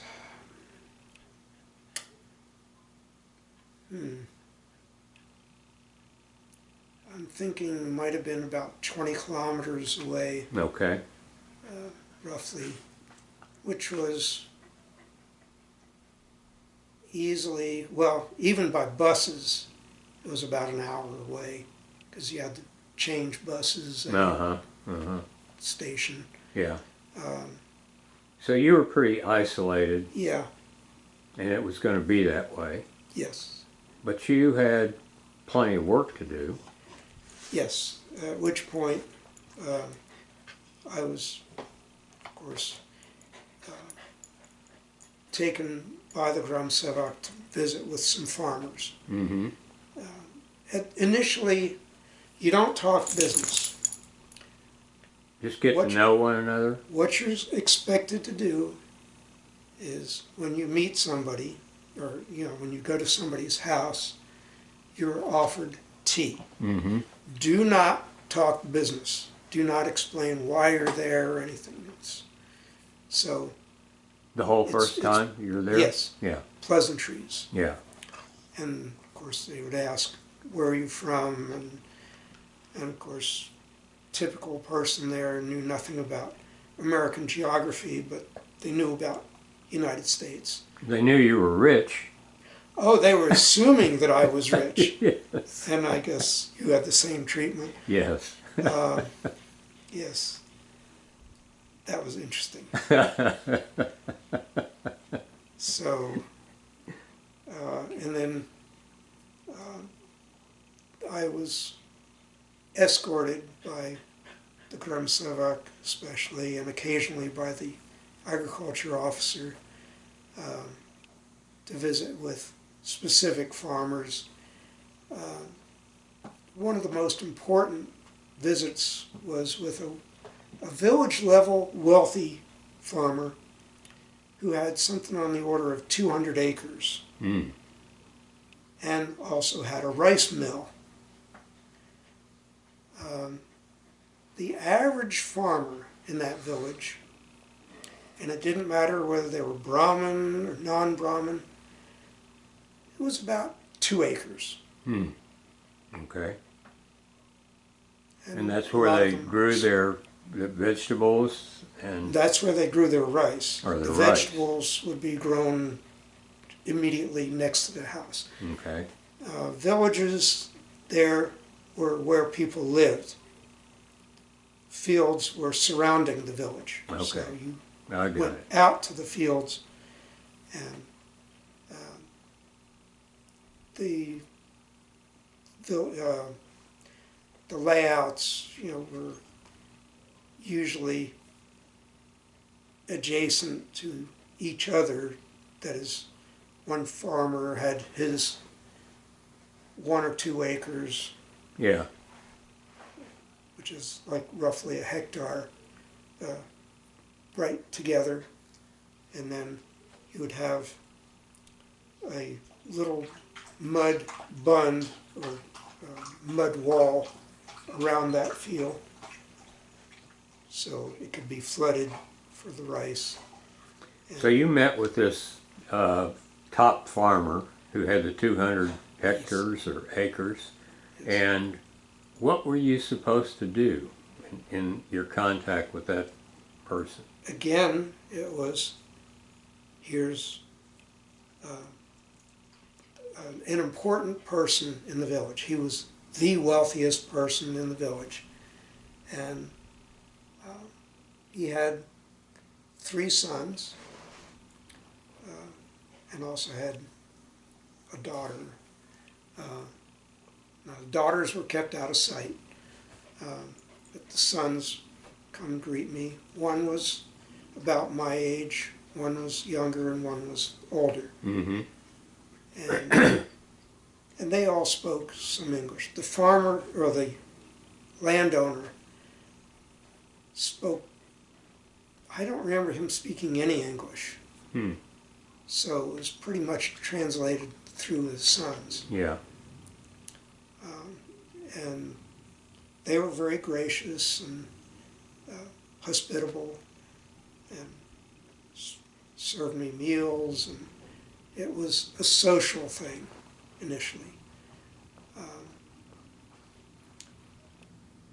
Much, much later, I was actually providing some advice to him, but that was my main job, was to deal with the ordinary farmers in the village. And Were you known as recognized as an authority? I was recognized as white man. Yeah. That was first thing. That was most obvious. I would say the farmers didn't have knowledge of me as an expert or very knowledgeable. I was just brought to them like a guest. So, okay, And so we need to be hospitable to our Yeah. guest. right. And if he talks too much, just brush it off. Yeah. Of course, I didn't have much to say, especially in the beginning, because my language was not very good. So that was, would you call it a major impediment in the beginning? Oh yes. Even though, as I mentioned earlier, I was one of the best of the Peace Corps volunteers. Uh-huh. Uh, So but- Peace Corps had done what it could for you Yes, to prepare you, but it wasn't adequate. not quite, not Yeah. quite. Okay. And the Grum Sevak was a tremendous help for me. And there were also neighboring villages that had their own Grum Sevaks who also came to visit. And so I think they used me as not necessarily an authority, but as credibility. Okay. The Graham Sevak had a white man with him. Therefore, he was important. Yes. This Oh, is I see. part of the Yeah, culture. I see. Uh, the- Without him, without the attachment you had with him, it would have been tougher. Yes. Okay. So that was important part of meeting people. Mm-hmm. Mm-hmm. And I think the Grum Sevak, in some cases, would say that I've been trained and that I was there to help. You can trust him? Actually, that's an interesting thing because it wasn't until several months later when I became semi-fluent in the language that I realized what was going on, that Peace Corps volunteers, and I wasn't unique, were actually being tested whether the villager, the ordinary person, could trust me as a, not even so much as an expert, but as a person. Mm-hmm. Okay. And so I had to gain that trust. And because I was raised on a farm, I was given a little bit of expert, or let's say introduced as somebody with knowledge. Yeah. So there were farmers who would bring some rice plants to me and said, "Can you tell me what's wrong here?" Mm-hmm. And I would tell them. And you were competent to usually Yeah. do that. And I'd have to say I was an exception. There were only a couple others, like I mentioned, who had studied agriculture, and who really had that kind of ability. Mm-hmm. I studied, raised on a farm, so it was, yeah, I got some trust. Yeah. Okay, as you went along. And Yes. how long did you stay there in this place? My typical assignment was 2 years. So And did you spend your whole 2 years where you went to? no, actually, that first house, let's just say I complained a lot To your my landlord? Uh-huh. about the stuff that was trickling down from the roof. There was no ceiling, it was just the tile. And I happened to, or let's say the landlord happened to own a tea stall, and it had a woven bamboo ceiling, you could say. So I said to him, "I want something like that in this house." Mm-hmm. So he installed it, reluctantly. He didn't want to put out a lot of expense. And as it turned out, it really wasn't adequate. Stuff still filtered down, and as I mentioned, with open windows and tile that stuff got in, bugs, everything. Was there a Peace Corps person in the area that you could complain to about this No, or get advice from? the nearest Peace Corps director Yeah. was in a city called Bangalore, which was like a one-day journey. And there were no phones, I guess. There were, the wealthy farmer had his phone. Hmm. The post office had a phone. There was a post office in the business village, the bazaar, Yeah. but nothing in my Agarharam village. Could you use one of those phones? And did you ever use one of those phones? Yes, I could, but in order to make a phone call at that time, there was no direct dial. You not only had Right. an operator to go through, but you had to bill a trunk call, is what they called it. Huh.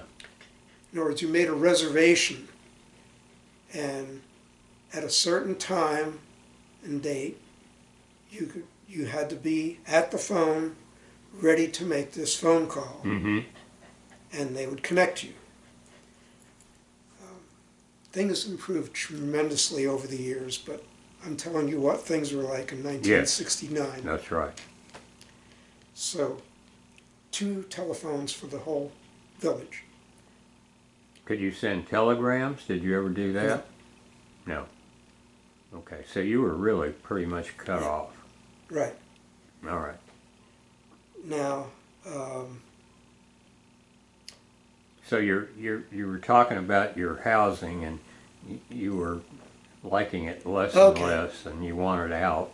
Sounds like. so something about the seasons. I arrived to the village in June, and this is just the beginning of the growing season. The water was released from dams in the hills or mountains, well, a couple hundred kilometers to the northwest of my village area. Mm-hmm. So the water was released down the river channels and would go through canals into the fields.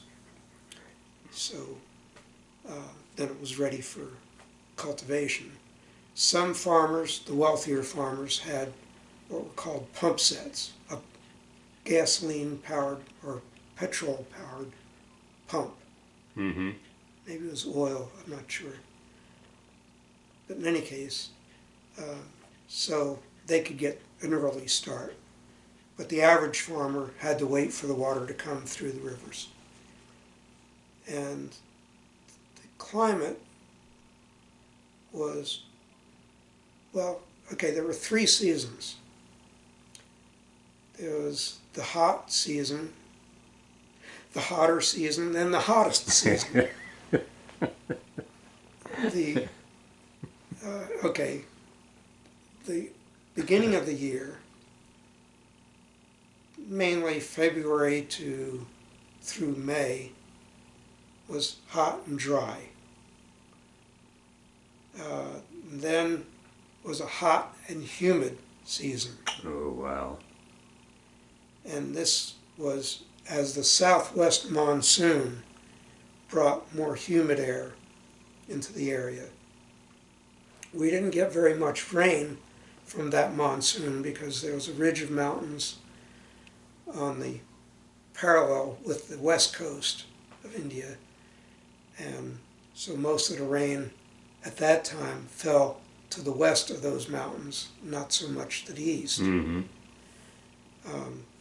But we did get more humidity, and the humidity would increase and increase, and we'd have some more showers until September, at which time we started getting much more frequent rains, and September in particular, was when we had what was called the northeast monsoon, which was not as dramatic as the southwest monsoon.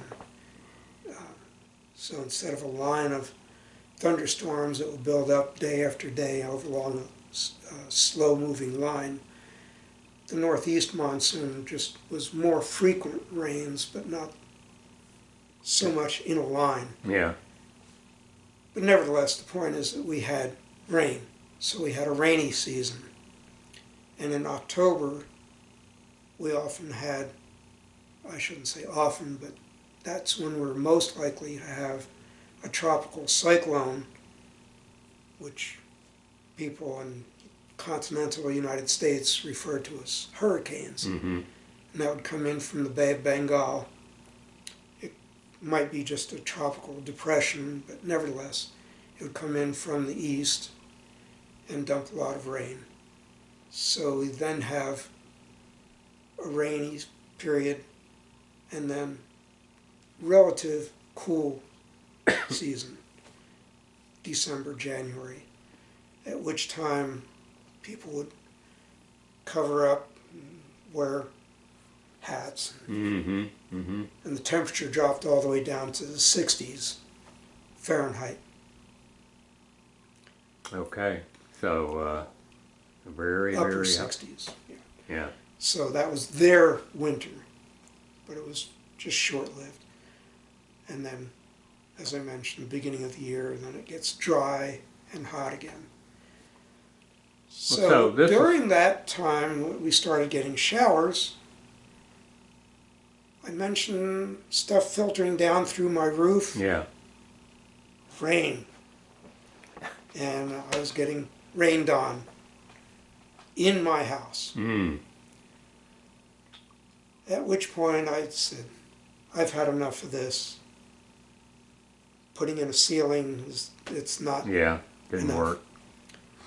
So the agriculture officer and the Gram Sevak collectively went searching for another place for me to live and found what used to be a post office in the business, the bazaar, Mm-hmm. which, as I mentioned, was like roughly a half mile away from the residential part of that village.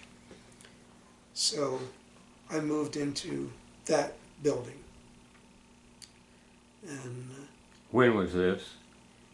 that was in the fall, let's see, Fall of. 1969. Okay. So I had already put up with some heavy rains. How far away was this from your first house?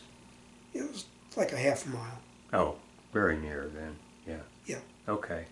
Technically, it was considered part of the same village. So you were just changing houses, nothing else. I mean, Oh, yeah.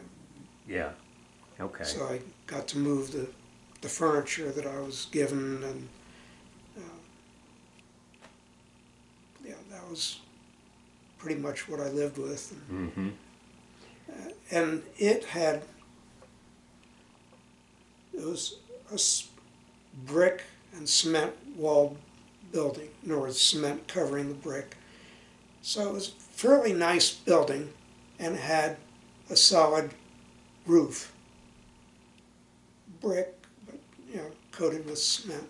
So who was going to look after this domicile while you were in it?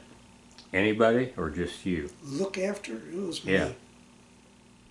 Now, Like if you'd had any trouble, and you needed something adjusted or you needed something made. I had a different landlord, Abdullah Rouder. Abdullah was Muslim, owned that building. He had leased it at one time as a post office. Now it was just open as a house. And he had a small coconut palm orchard in the backyard. And he did have a latrine. Now, was this a place that was majority Hindu, but also had some Muslims? Yes. My immediate next door neighbor to my north was a Muslim family. and I became friends with a fellow who was not too much different than my age, slightly older. On the other side, it was Hindus, so yeah, it was. Was there much Mixed. mixing? Yeah, Okay, so there was no segregation necessarily. not really. Now, Where you were. in the bazaar. Bazaar was like anything goes. You know, there was no real segregation. Okay. Now, the residential area, I mentioned that I was in an agraharam. There was the Brahmin street. There was a non-Brahmin street or two. And then outside that, on the edge, was where the Harijans, or what used to be called untouchables, there's another name for that. Can't remember the name. What's the thing about the untouchables? They were considered not part of the Hindu caste system. They were under, well, they didn't have any restrictions for diet, you know, about what they could eat. They were the poorest of the poor, and had mud-walled huts and stuff. And there was no way up and out of that either. No. When you're born in that way, that's the way you stay. Uh-huh. Okay. You never knew anybody who was regarded as an untouchable who got out of that somehow. No. Okay. It was said by Hindus, and this is especially the case right now in India because of the Hindu nationalism that's taken hold in the national government, that people who became Muslims or Christians were really untouchables, and their way out of it was to become Muslim or Christian. What I learned in studying the culture and the history was the people of South India, the Muslims, had been converted by missionaries who came from places like Saudi Arabia or other Muslim countries in the first 1,000 years of Islam, as opposed to the people in North India who were converted by force by the Mughal invasions from Iran, Afghanistan, and that region. Right. Okay. So there was a lot of ill feeling and a lot of segregation in the north that in my region was not the case. I don't recall any. So you didn't have any Christians. gangs or violence or anything like that? Well, there was none in my village. There were, there was labor unrest in near the southern, southeastern part of the state that I was in, Tamil Nadu. Pretty much agitated by communists trying to take power, Yeah. or at least have more fairer wages for the workers. That was another matter. In any case, that was not a religious thing. But you lived in a peaceful place, sounds like. Yes, And was that true the whole 2 years? You lived in that one place, in that one community, for 2 Yes. years. yes, and I'll mention later that I did extend for a third year. But yes, I stayed in that village for the remainder of my term. And you were doing pretty much what you had intended and what expected to do. Yes, agricultural extension work. Yeah. And And do you feel like as time went on and you gained more experience and more confidence, that you were better at it? Yes, and what helped most was, I think it was after I moved to that building, the former post office, I had gotten a cook. He may have joined me before I made the move. He was from a different part of the state, a different district. Interestingly enough, they had their own cuisine in his area, and the villagers, and he had a very slightly different accent of the language. Mm-hmm. So the villagers in my area were fascinated with him coming from a different part, because typical villager, not the middle class of the village, but the poorest people, rarely ventured more than a few miles or kilometers from their village, Yeah. and it would be on foot. So this was a special thing, somebody from outside. He had, I'll give him the name, Mariapan.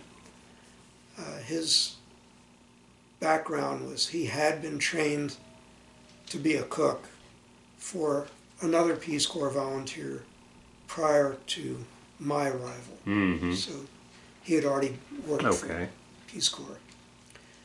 And I will mention an interesting sidelight to this. His training as a cook, of course, he learned how to make certain Western foods.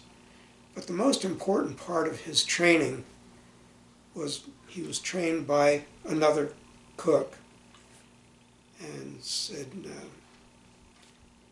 put a bowl of cooking oil on a stove and heat it until you see steam. And now put your hands in it. And his reaction to this person was, "You're crazy." Uh-huh. And the guy says, "You want to be a cook? You're going to do this." Hmm. So he did it. It killed all the nerves in his hands. From that point on, he didn't use or didn't need to use pot holders. He would just grab hot things off the stove. So this is the guy I got as a cook. Good Lord. A zealot. Another important thing about him was he had a mustache with a Oh, curl. the at the curry, end. yeah. Yeah. He was, and he would walk like, "I'm a tough man." Uh-huh. So he got a lot of attention in my village. So he would go out and buy the vegetables. I had no refrigeration. All I had, as I mentioned, was a camp stove. So he would go out and buy whatever it was that was needed to cook a curry.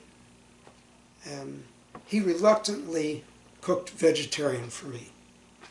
He was a meat eater. Yeah. So he would go to a restaurant, what they called hotel, to get meat foods. Now, he didn't live with you, did he? Yes, he did. Oh, he did live with you. Okay. He slept on the floor, All right. and sometimes I slept on the floor, sometimes it was on that plywood table like Yeah. thing. So, yeah, it was. He lived with me, Okay. and he would sweep up, and yeah, not much of a house cleaner, but his job was cook. Okay. Now, I guess that there was not much opportunity in that society for you to try to attract women. Frankly, I put that out of my mind.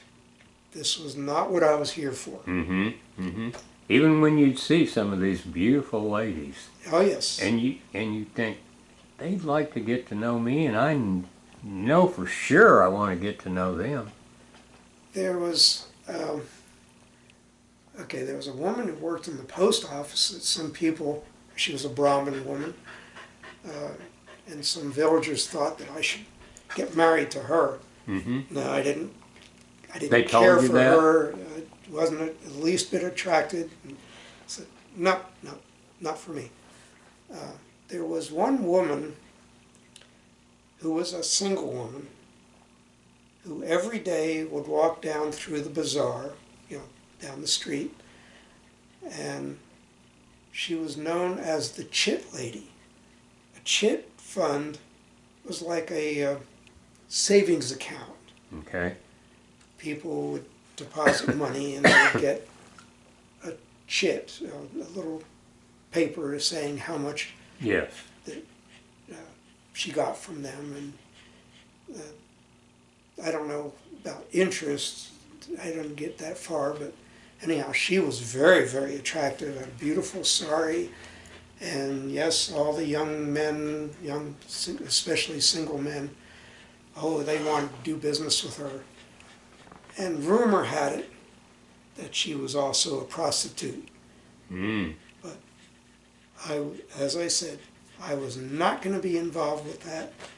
I was very concerned about being respected. Was it because, yes, and so when you learned that she might be a prostitute, she was out. Yes. Okay. So I don't even think I ever talked to her. So. Uh-huh. Okay. So you didn't have any relationships like that No. for the time that you were there? No, none. Okay. Which isn't to say that the thought didn't cross my mind. No, I'm sure it did. Because, And also, I recognize from my own experience that the people that you lived near, your neighbors, were very interested in fixing you up. yes, especially the Hindus. Yeah. Yeah, my Muslim neighbor had sisters. He never, I would see them in the backyard wearing their saris. So, I never chatted with them, but he never tried to fix me up with them. That was off limits because they were Muslim. So the Hindus were more accommodating than the Muslims. Yes, Okay. but And they had their reasons for not being Yeah. accommodating. They weren't being rude. no. No. As a matter of fact, the fellow, Masjid was his name, the Muslim fellow. I attended his wedding, ate with the family, so it was all Muslim. I was the only non-Muslim there. Mm. And I learned about practices for Muslims, actually for Hindus and Muslims, you always took your shoes off, or your sandals, actually, Yeah. outside. Mm-hmm. You never wore them inside a house. So, we had very good relations. But, no, never, So it sounds... when Muslim women went out in public, they always wore complete coverings, not just head covering. But As hot as it was there, yes, they always so did. they would be wearing, as I understand it, a sari underneath this. In my area of India, it was common for Muslim women to wear white from head to toe. It was all like one large gown. I don't remember exactly what that was called. But in any case, so that was off limits. There were no Christians in my village, but there was a city about 10 kilometers, 7 to 10 kilometers north of my village. That was pretty good size and had a Christian community, had a Muslim community, and Very segregated and that Hindu way? communities. Yes, they were. Mm-hmm. As I understand it, I do remember visiting with a Muslim lawyer in that city, which was interesting because he had to know both Hindu or national law, as well as he had a whole series of books on Muslim law. Yeah. So he had Yeah. to know both. And he was very nice and, friendly. But Did those you were have- my main... Did you have particularly good friends? People you can remember right now and say, "Oh yeah, he was great." Well, the Gram Sevaks were Mhm. my... And the agriculture officer who was working in my village were my best friends. Okay. And I mentioned the sons of the wealthy landowner. So they were my friends. And they were your, would you call them your social buddies? Yes. Okay. Yeah. We'd go to the movies together. Mm-hmm. Did you go on vacation together? No. Vacation, well, with one exception. It wasn't exactly a vacation. There was one villager, a farmer that I worked with. He was one of the poorer people, and he had developed an ulcer. So I insisted that he needed to see a good doctor Mm-hmm. for this condition. And I offered to escort him to a big city, a fairly big city, Mm-hmm. called Pondicherry, which used to be a French colony. And so I did spend, let's see, it was less than a week. So I traveled with him to that city to go to a special hospital. It was a Nehru, I don't remember the exact terminology, but it was something that was initiated in the Nehru years leading India. All right. So it was Western medicine. But they examined him, showed that he had a stomach ulcer, and so gave him recommended diets and stuff. And so I traveled back with him. That was the only vacation, if you want to call it that, that I did with somebody other than other Peace Corps volunteers. Okay, but then you also went on vacations to check out more of India with Yes. other Peace Corps volunteers. And also traveled to Sri Lanka.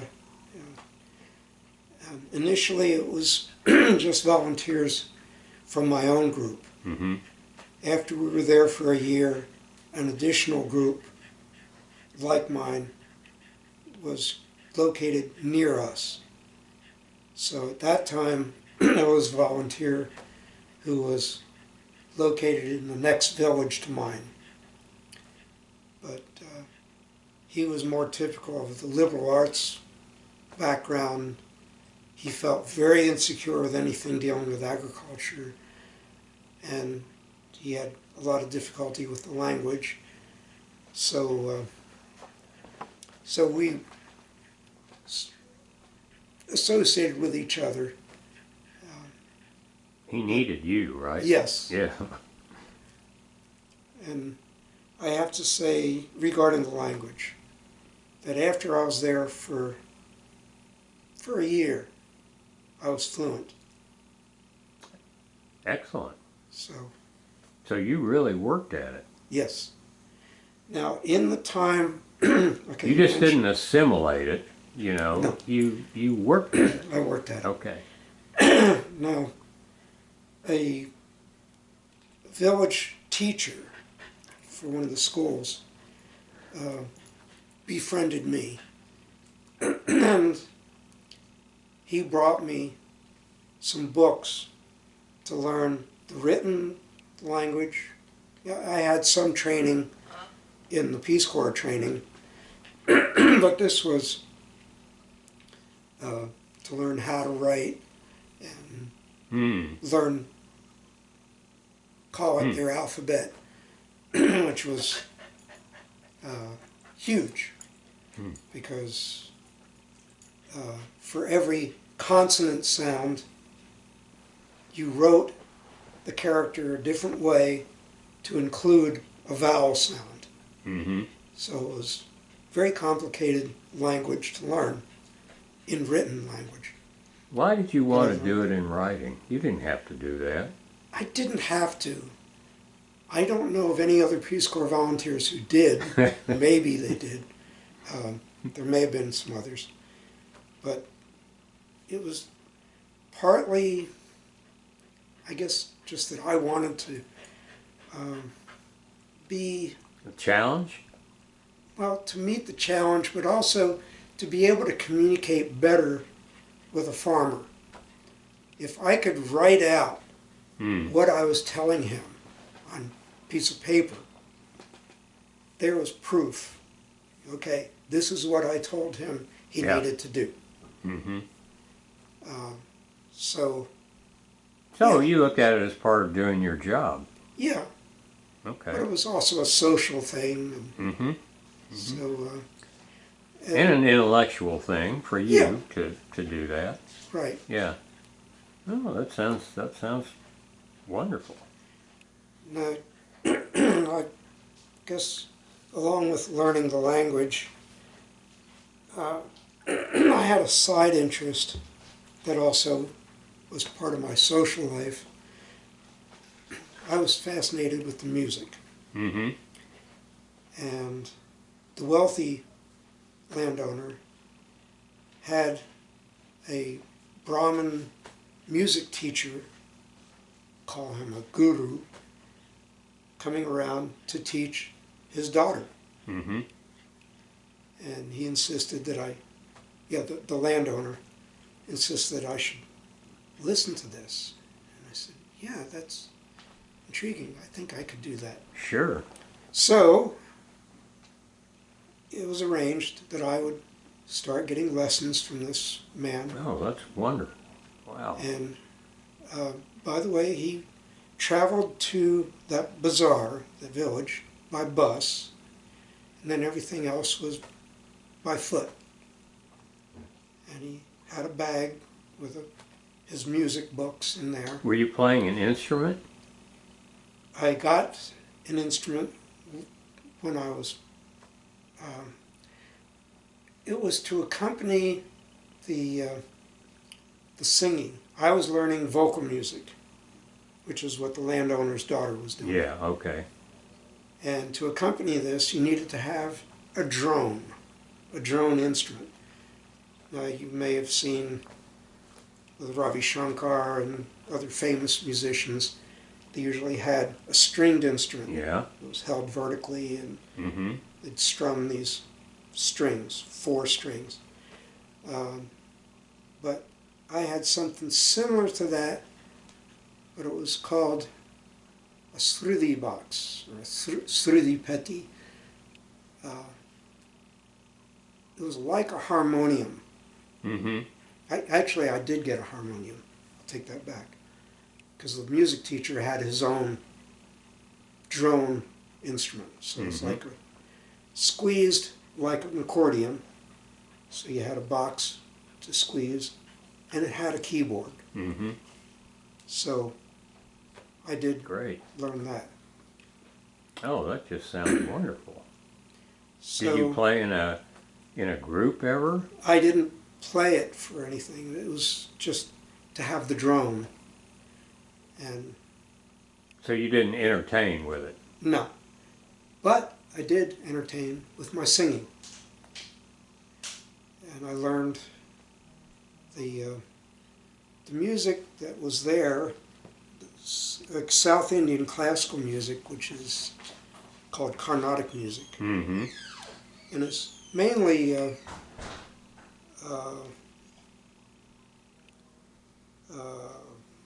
religion, Hindu-based music. There was some folk music in there, but it's mostly religious.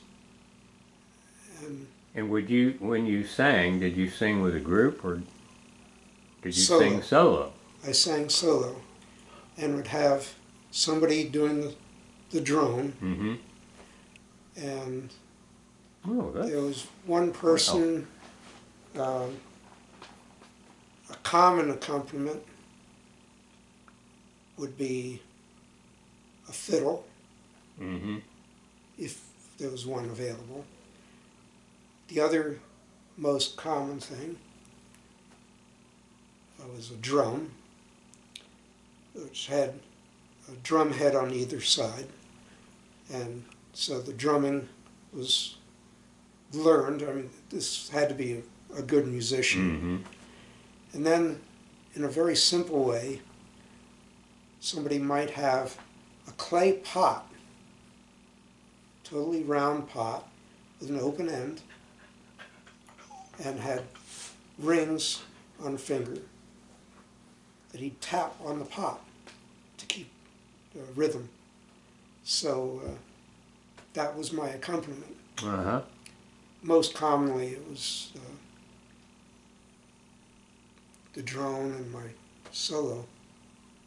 How often would you perform this way? Well, let's see. Of course, it was several months before I started to perform in the village. Mm-hmm. I guess it would only be at like religious festivals or something, Hindu things. So you were one of several performers? I'd say I was, yes, yeah, because there were other people who do vocal music, but they'd invite me to. Uh-huh. Do you need to take something here? No, I need to silence my phone. Oh. There. Didn't have phones to silence in No. India. No. But anyhow, So anyway, you... so I did perform occasionally. Uh-huh. And then after, let's see, I did go to some several concerts of other people. And after, let's see, it was in my third year. I don't remember exactly when, but there was a festival. And I have to point out that there was a very famous American musician who was excellent at the vocal music. When you heard him on the radio, you could not tell the difference between him and any of the native Indian musicians. His name was John Higgins. He had studied at Connecticut Wesleyan University and also in India. And my music teacher decided that I was the next John Higgins, and he wanted to get attention. Uh-huh. I think this was for his own ego. Yeah. It would make him look important. I knew I was not that good. I was nothing near that good. Uh-huh. But he managed to talk the organizers of a festival, a major concert festival that's held every year, into letting me sing. Mm. And I prepared 2 songs. This was called the Tyagaraja Festival. Tyagaraja was a composer of the 1700s, you might say the Indian classical period. Okay. And so he got me to perform, but I had, because I was very insecure, I had another fellow who sang, be singing with me. Mm-hmm. We had the drum, the tambura, drone. I don't think there was anybody else. In any case, so I did perform, but it was in the middle of the day when most people were taking a siesta. Yeah. So that was fine with me. Uh-huh. Uh-huh. Still, it must have been a great feeling for you to Yeah. be entertaining like that. So that was the highlight of my performing. Mm-hmm. Now, let's get you up to the near the end of your second year. And when did you start thinking about re-upping for a third year? Well, okay, this was 1971, spring of 71, and I knew Vietnam War is still going on. That was you might say, a negative reason to finish at that time. Because you assumed that if you went home, you could get drafted. Yes. And I should point out that I actually did get my draft notice when I was in the Peace Corps. It was in December of 1969. My number was 104, which was one of the numbers that was called. yeah, And I had already had taken my physical and passed it multiple times, and which was a crazy story, but I had taken the draft physical, and people in the Army somehow lost it, so I had to take it again. no, I had taken the physical for when I applied for the Navy, and which I ended up choosing not to go into. And there was one other time. Oh, Peace Corps required it. I guess you had a physical as well. So, yes. so you got So your draft notice? So I had gotten the draft notice, so I had to write an appeal to my draft board back in New Jersey, and they approved it, much to my relief. Sure. So here, I'm nearing the end of my second year. I had set up, I guess because of my math and statistics background and my studying agriculture, I had set up a demonstration of different varieties of rice in a field, and I had broken it up into segments so they could see this treatment of fertilizer and pesticide and stuff versus this one, so they could compare. Yeah. And I wanted to follow up on that and see if the farmers picked up anything from what I was teaching. Yeah. So Very important. I wrote I guess you could say, a request to the Peace Corps for an extension, For a 1-year for extension? a 1-year extension. Okay. And it was granted. And I had also had, I guess, approval from the agriculture officers that I was dealing with, that I guess you could say I was worth it. So you're set to go for another year. And when did you get your notice that you would be staying? Was that in 1971, you said? Yes, it was spring of 71. I don't remember exactly when. Okay. Oh, no, come to think of it,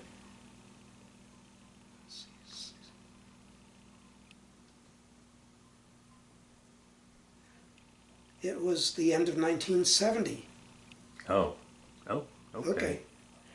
And the reason that stuck in my mind is because I was awarded a 1-month period of time when I could go back to the United States for, you might say, R&R, rest and recovery, Yeah. before doing my 3rd year. Oh, wow, I didn't know that. I didn't know anybody got that deal. And that was really special. But being the adventurous type that I was, I chose to do a tour of Southeast Asia Rather than go back Rather to than New go home. Jersey? rather than go back to New Jersey. Oh, that's a great idea. Of Great idea. Yeah. What was going on in Southeast Asia at that time? Vietnam War. Yeah. Cambodia, Yeah. Thailand, Laos, it's all great. Yes, I want to see it all. So, I had arranged with some people. Let's see, there's a fellow I knew in a city near my village who had relatives in Singapore. So I made a deal. He said, if you go and visit with my relatives in Singapore Mm-hmm. and bring back dried noodles that we can't get here in India, Uh-huh. I'll set you up with my family. They'll put you up, Oh, and wow. yeah, so you don't have to worry about a hotel. Uh-huh. So I did travel, but first, I had another connection, somebody who knew people in Hong Kong. So I flew from India to Hong Kong, and then from there, flew down to Indonesia, to Jakarta, and it was raining, very heavy rain there for the time I was there, so I didn't stay long. I moved on to Singapore to visit with his people. So I spent New Year's in Singapore, New Year's between end of 71, beginning of 72. And then I traveled up to Malaysia. I had made contact with some Peace Corps volunteers, so I visited with a volunteer in Malaysia. And then I got further contacts. We traveled up to Thailand and got contacts with Peace Corps volunteers in Thailand, including Boy. two fellows who were living in a village in extreme northeastern Thailand that was as close as you could get between Thailand and North Vietnam. Hmm. There was a small stretch of Laos between the two countries. Uh-huh. And What were you trying to do, Dan? Were you I trying to was get just yourself adventurous. killed? I was just adventurous. I figured, well, if there are Peace Corps volunteers there, this sounds like a great opportunity, not just to be a tourist, but to really get down to village level people, Yeah. which yeah. is what I really loved. And so I visited with them. But you only had a month, right? Isn't that what you said? Yes. A month. Okay. So I was there for a couple of days. Mm-hmm. They actually had a little festival at that time, and I found it fascinating that even though Thailand is known for having a lot of Buddhists, this village had a Catholic church. Huh. No, it wasn't a missionary, it was a church. Huh. There was an American priest there, and so there were 3 Americans besides me in this village at that time. Mm-hmm. And so What an I was experience, against- yeah. And then I traveled back to a city in Thailand, not very far from Vientiane, Thailand. Mm-hmm. Or I'm sorry, Vientiane, Laos. Laos. The city is called Nong Khai. And it was right on the Mekong River. And I had, Wow. on a trip that I had made to Nong Khai from what was then the capital of Thailand, Rangoon. I'm sorry, not Rangoon. I mean, Phnom Penh? no.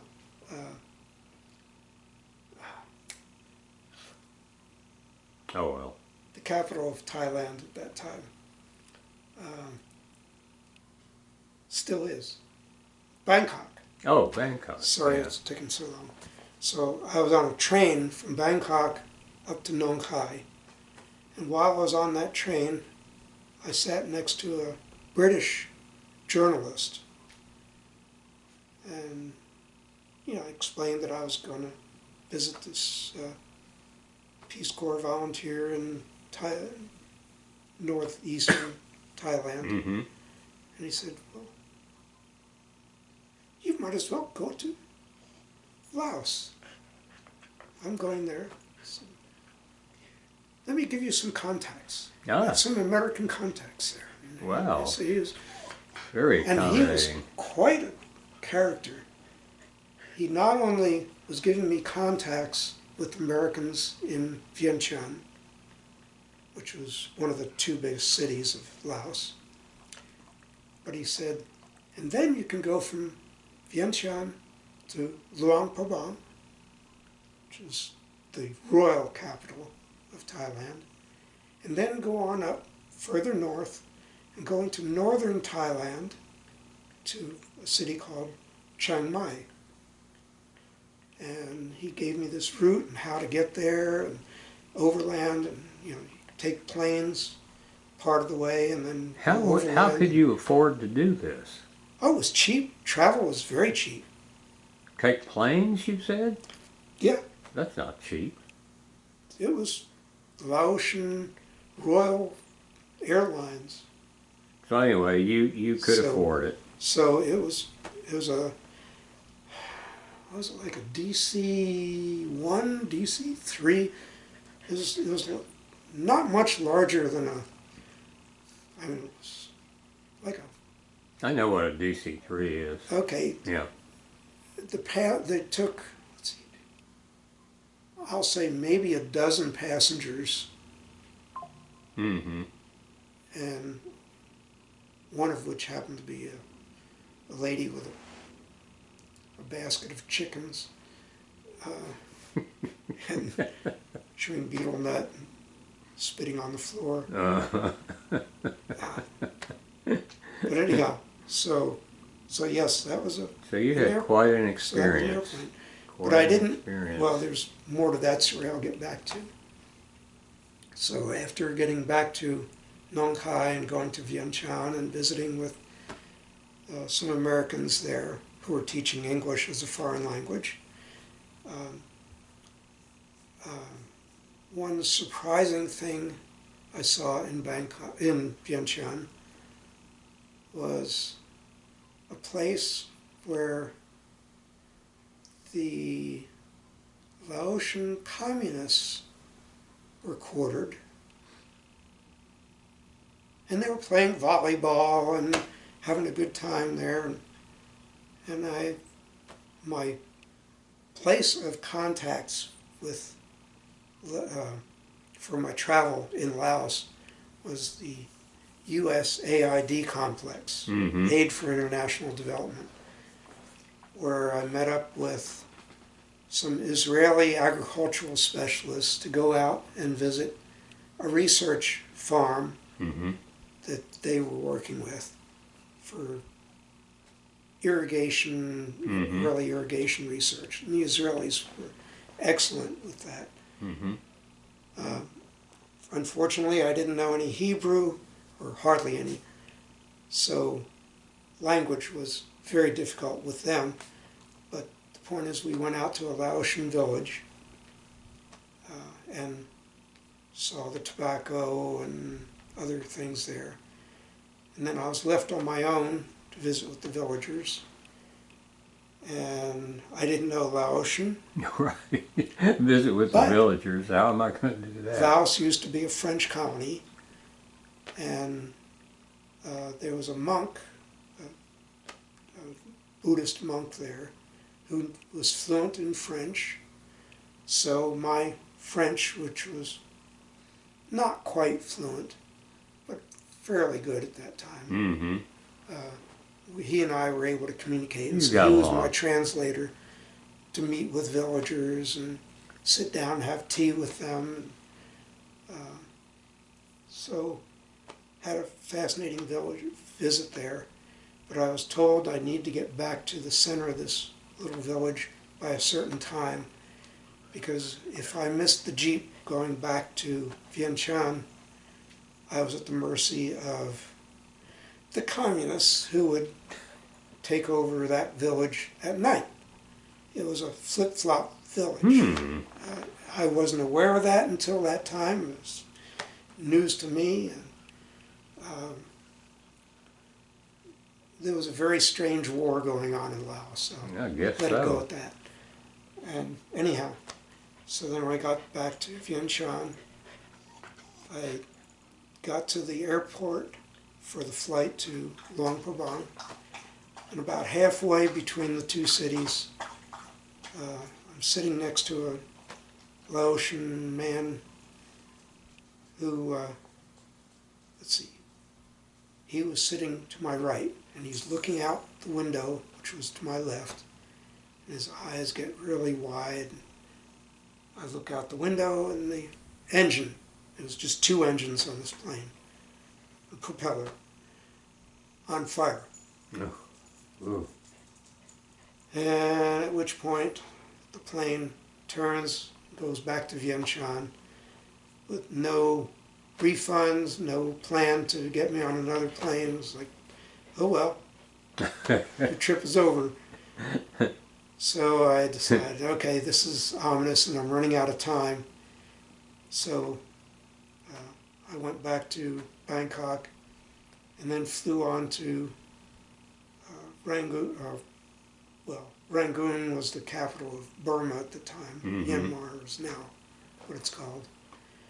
So I did a little tour of Myanmar to Mandalay and Pagan and back, which was another adventure in itself. Yeah, boy. And yes, I was running out of time, not only out of time for my vacation, the 1 month, but I had a visa for only 1 week, and Burma, or Myanmar, was under a dictatorship at the time, and they were very particular about, you need to be out of here at the end of your 7 days.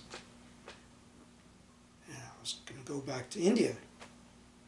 There was no flight available from Burma to India at the end of that week when I got back to Rangoon. So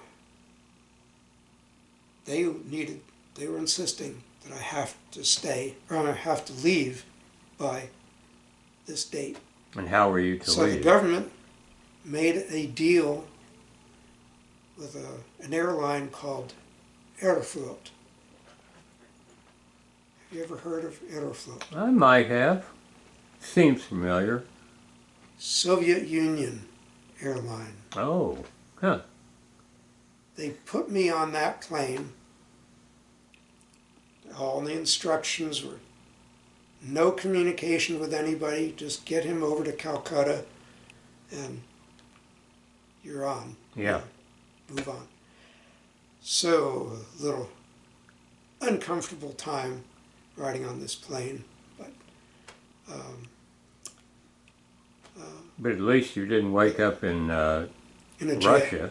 Or Russia, yeah. So, anyhow, so then I got back to India and took the travel from Calcutta back to my village. What a great experience for you. It just sounds wonderful, the whole month. Now, you had said something earlier about the water and treating the water. Mm-hmm. And I had a canteen with me all the time. And you had these iodine pills Yeah. that you put in the water. You wait 15 minutes and you can drink the water. Mm-hmm. Well, on that ride from Calcutta back to my village area, I got extremely thirsty. I had emptied my canteen and, oh my gosh, I need some water. Mm-hmm. I went out at one of the stops at a railway platform got water from the platform. I see soot floating in the water, and I'm thinking, this is the worst thing for me to do, but I'm only one day away from getting to my village. I'm going to take a chance that I don't get sick. Story short, I did not get sick, and I was drinking forbidden water. Mm-hmm. And I finally thought about this, and I said, well, when I went to eat in local restaurants in my village or other small villages, I ate on a banana leaf. Yeah. And they would rinse the banana leaf with their local water. They just sprinkle it on there, shake it off, and here's your curry and rice. Yeah. I was building up resistance to the local bugs. Ah, yeah. Mm-hmm. So that was my last big trip, last vacation. I had also, prior to that, had gone to Nepal on a vacation. But So you acquired this just in time to enter your third year, yes, which must have made your third year that much better. yes and In no. the sense that you could now drink the water. Well, I didn't take chances like that, but yes, I was much more relaxed. Mm. And the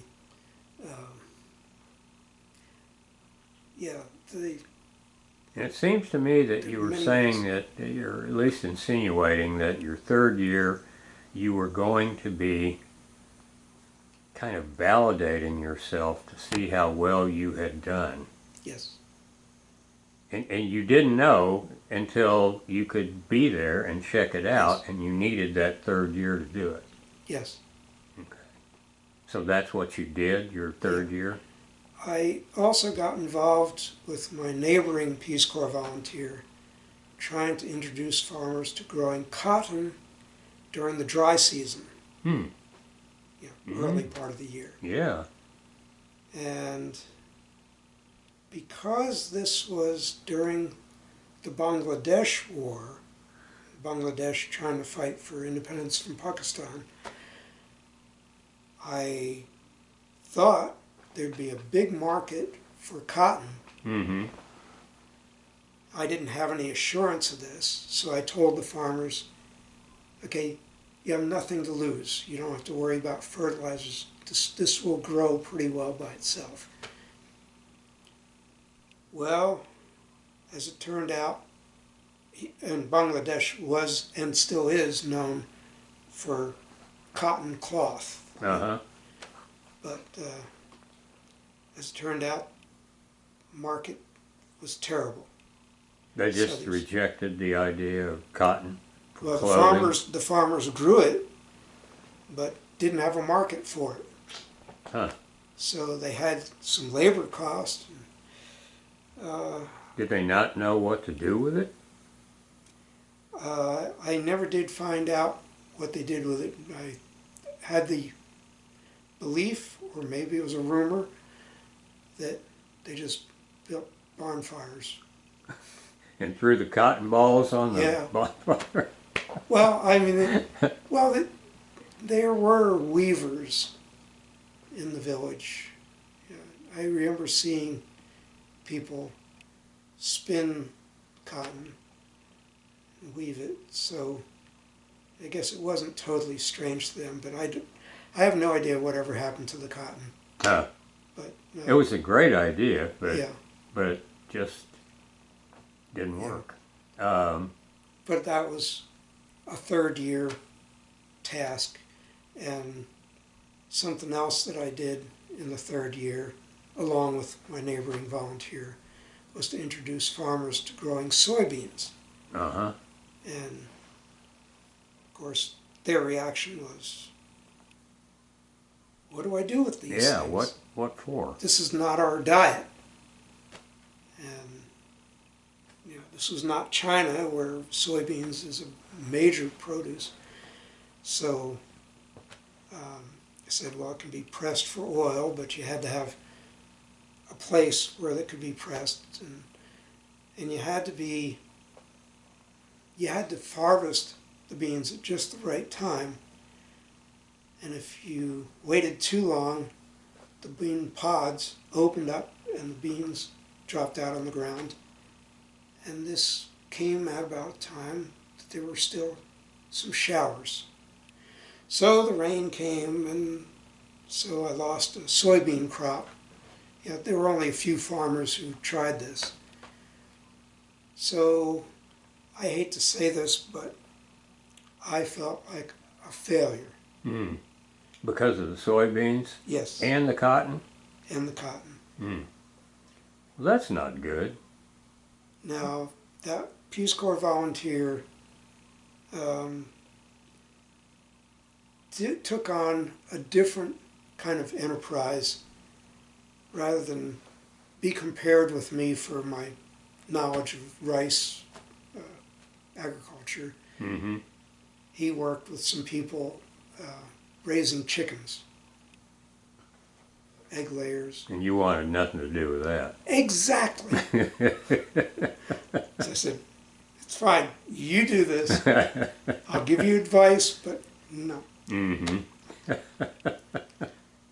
So yes, I did leave on a sad note.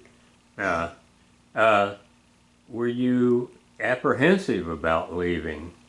Yes. And what awaited you when you returned?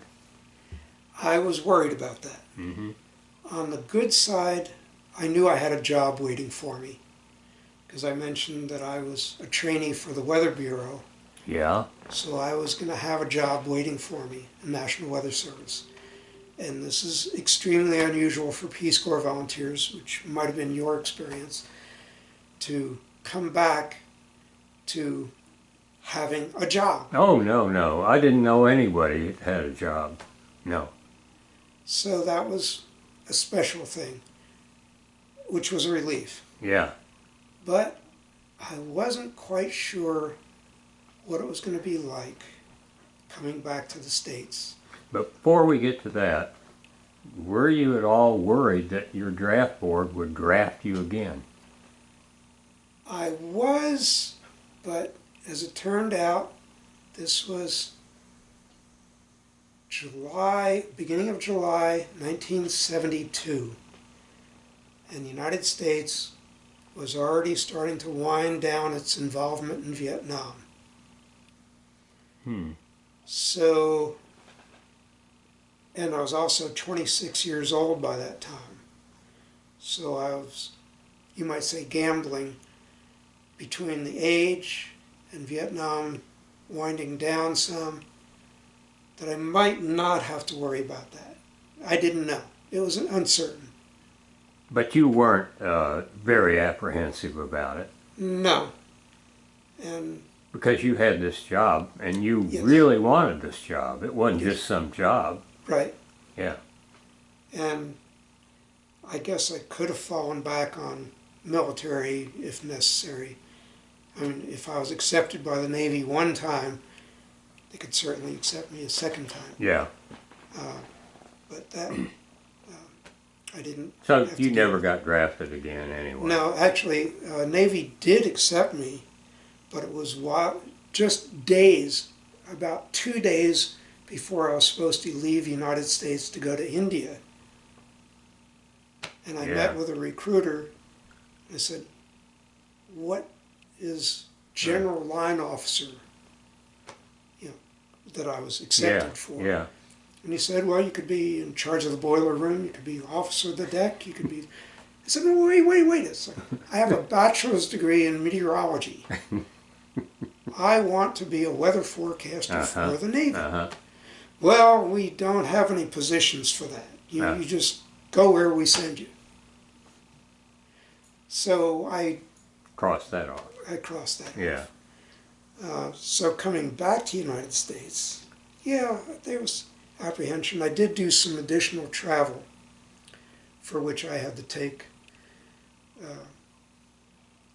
time, let's say, leave without pay from the Weather Service.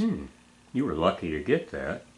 Yeah, but I guess they didn't have a lot of, well, I didn't have a lot of Applicants? options. And so I traveled from India, leaving from Amritsar, Punjab, flew to Afghanistan, went from Afghanistan, traveled a few places in Afghanistan. So this was, again, July of 1972. Got to see the famous Bamiyan Buddha statues, huge statues. I got to climb above one of them. And visited a few other places in Afghanistan. Then went to Iran, traveled by bus over to Mashhad, and then I can't remember if it was by bus or train that I went from there to Tehran and met up with that. Remember I mentioned an old gentleman in my group Yeah. who was old enough to be my father? Mm-hmm. He had finished his 2 years in the Peace Corps and was now working, at that time, working for the United Nations in an agricultural project in Iran. Oh, wow. Yeah. So I met up with him, traveled to his place, and there were some Peace Corps volunteers in Iran at that time as well. So I got to meet some of them. So I got to travel different places in Iran without getting into details. So I did a tour there, and then I flew to Israel and then to Turkey.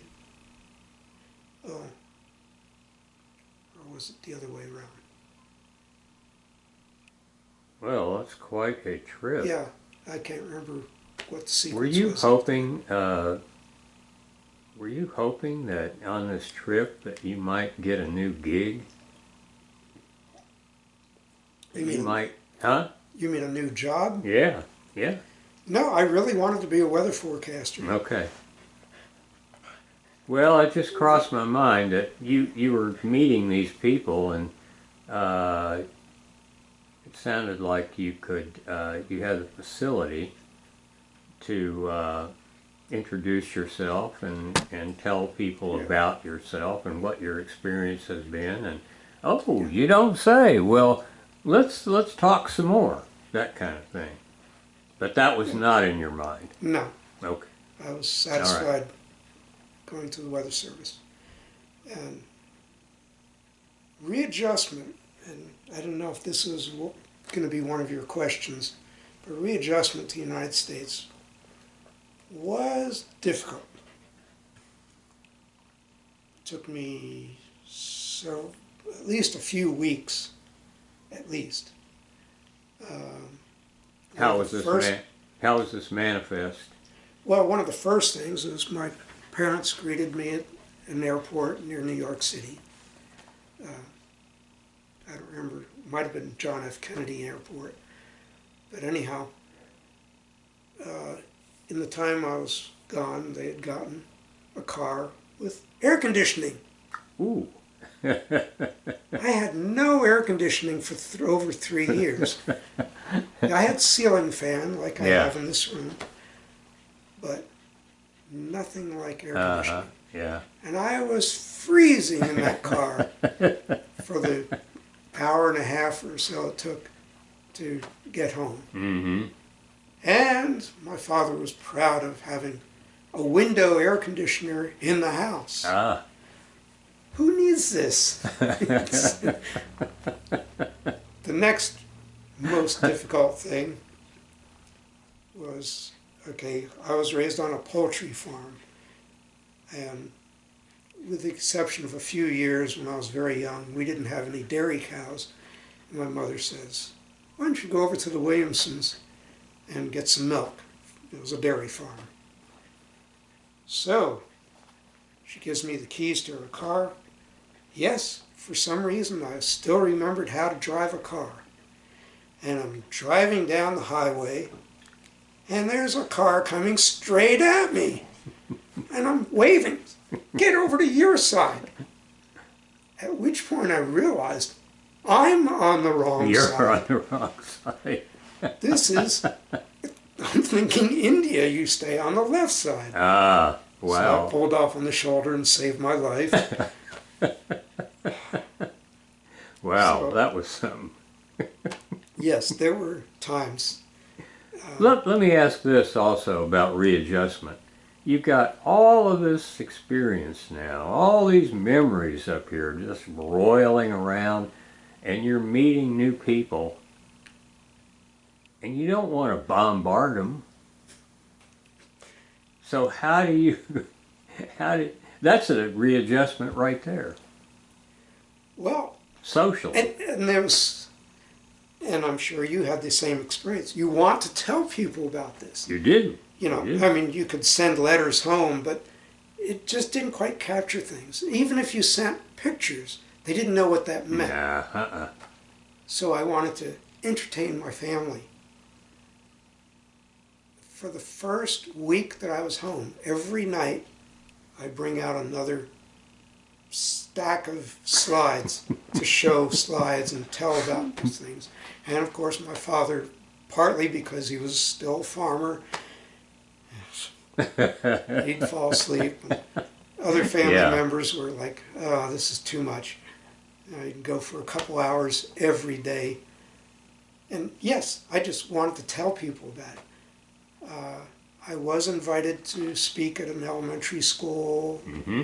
so I wore the clothes that I wore in India. You know, that was Yeah. part of the show. And you had a great time, I'm sure. Yeah. Yeah. And I also went back to my college, and I did mention that I studied meteorology, but I also had at least one soils course. And the professor for the soils course invited me to talk to his students Oh, good. about agriculture in Mhm. India. Mm-hmm. So I did that. So yeah, that was That exciting. was good. That was really good. Yeah. Okay. Now, from that point on, I became regular American, and as irony would have it, my first station for the National Weather Service was not a forecast office, but it was to be a radar operator at Patuxent River Naval Air Station. So I had my taste of working for the Navy, although I didn't wear a uniform, Mm-hmm. and I operated their weather radar. So that was my adjustment back home. Let me just ask one more thing, and that is, I ask everybody this. A lot of Peace Corps volunteers, when they get back, they say they refer to it as being a transformative experience. I'm wondering, I've gotten different answers to this question, and I'm wondering what your answer is.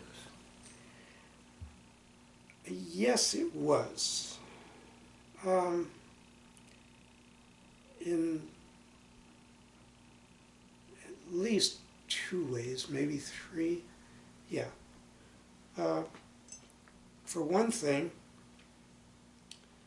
I mentioned the difficulty of getting adjusted to the critters that I had to deal with in my house, Yep. and witnessing what other people there dealt with. It gave me a completely different perspective of Yes. poverty. Absolutely. What is poverty? Mm-hmm. And I'm sorry to say this, but I've seen homeless people in Oklahoma City here. They are so much better off than the people I saw just barely surviving in India. Uh-huh. I know.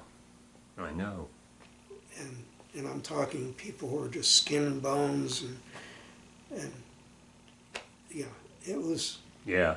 that was a real shock. So it gave me a different perspective of dealing with poor people and understanding not just their condition, but how they were putting up with the critters. Mm-hmm. I would be talking to a farmer, and he'd have flies on his face and get in his eyes and stuff, and never seemed to blink or phase him at all. I know. So it was completely, it really changed my perspective of people. Mm-hmm. It also got into, I have to say, philosophy, because not that I was inclined to be a Hindu, but there was something that I appreciated, that I understood about Hinduism, Islam. Islam was, in my opinion, very much like Judaism, which I'm Jewish. But it gave me this perspective of the way people think, the way they think about religion and their place in the world. That was a very changing experience. Mm-hmm. Mm-hmm. What else? Yeah. There was something What else. about your worldview? I still was very reinforced in a feeling that I had back when I was in college, thinking about why are we in Vietnam? Mm-hmm. And this did tie in with my experience in India. When I was there in India, I had initially an American arrogance. We are the leaders of the world. We know the right way to do things. Mm-hmm. And I'm talking to farmers who've been doing this rice agriculture not for 200 years, not for 2,000 years, but well before that. 4,000, who knows? Yeah. And they had a lot to teach me. So it was very humbling. Mm-hmm. Mm-hmm. And thinking about people in other cultures, no matter where, in my travels, not just in India, but the other travels in Southeast Asia and Afghanistan, etc., I had a very different viewpoint of how important is a political government. The average villager is practically untouched Uh-huh. by their governments. And they live happily. And Americans, mostly because of, well, I don't know about mostly, but let's just say we tend to be materialistic, Mm-hmm. have possessions, houses, cars, and most Americans don't know how to live without that. Absolutely. And this is a different way of thinking. And I realized that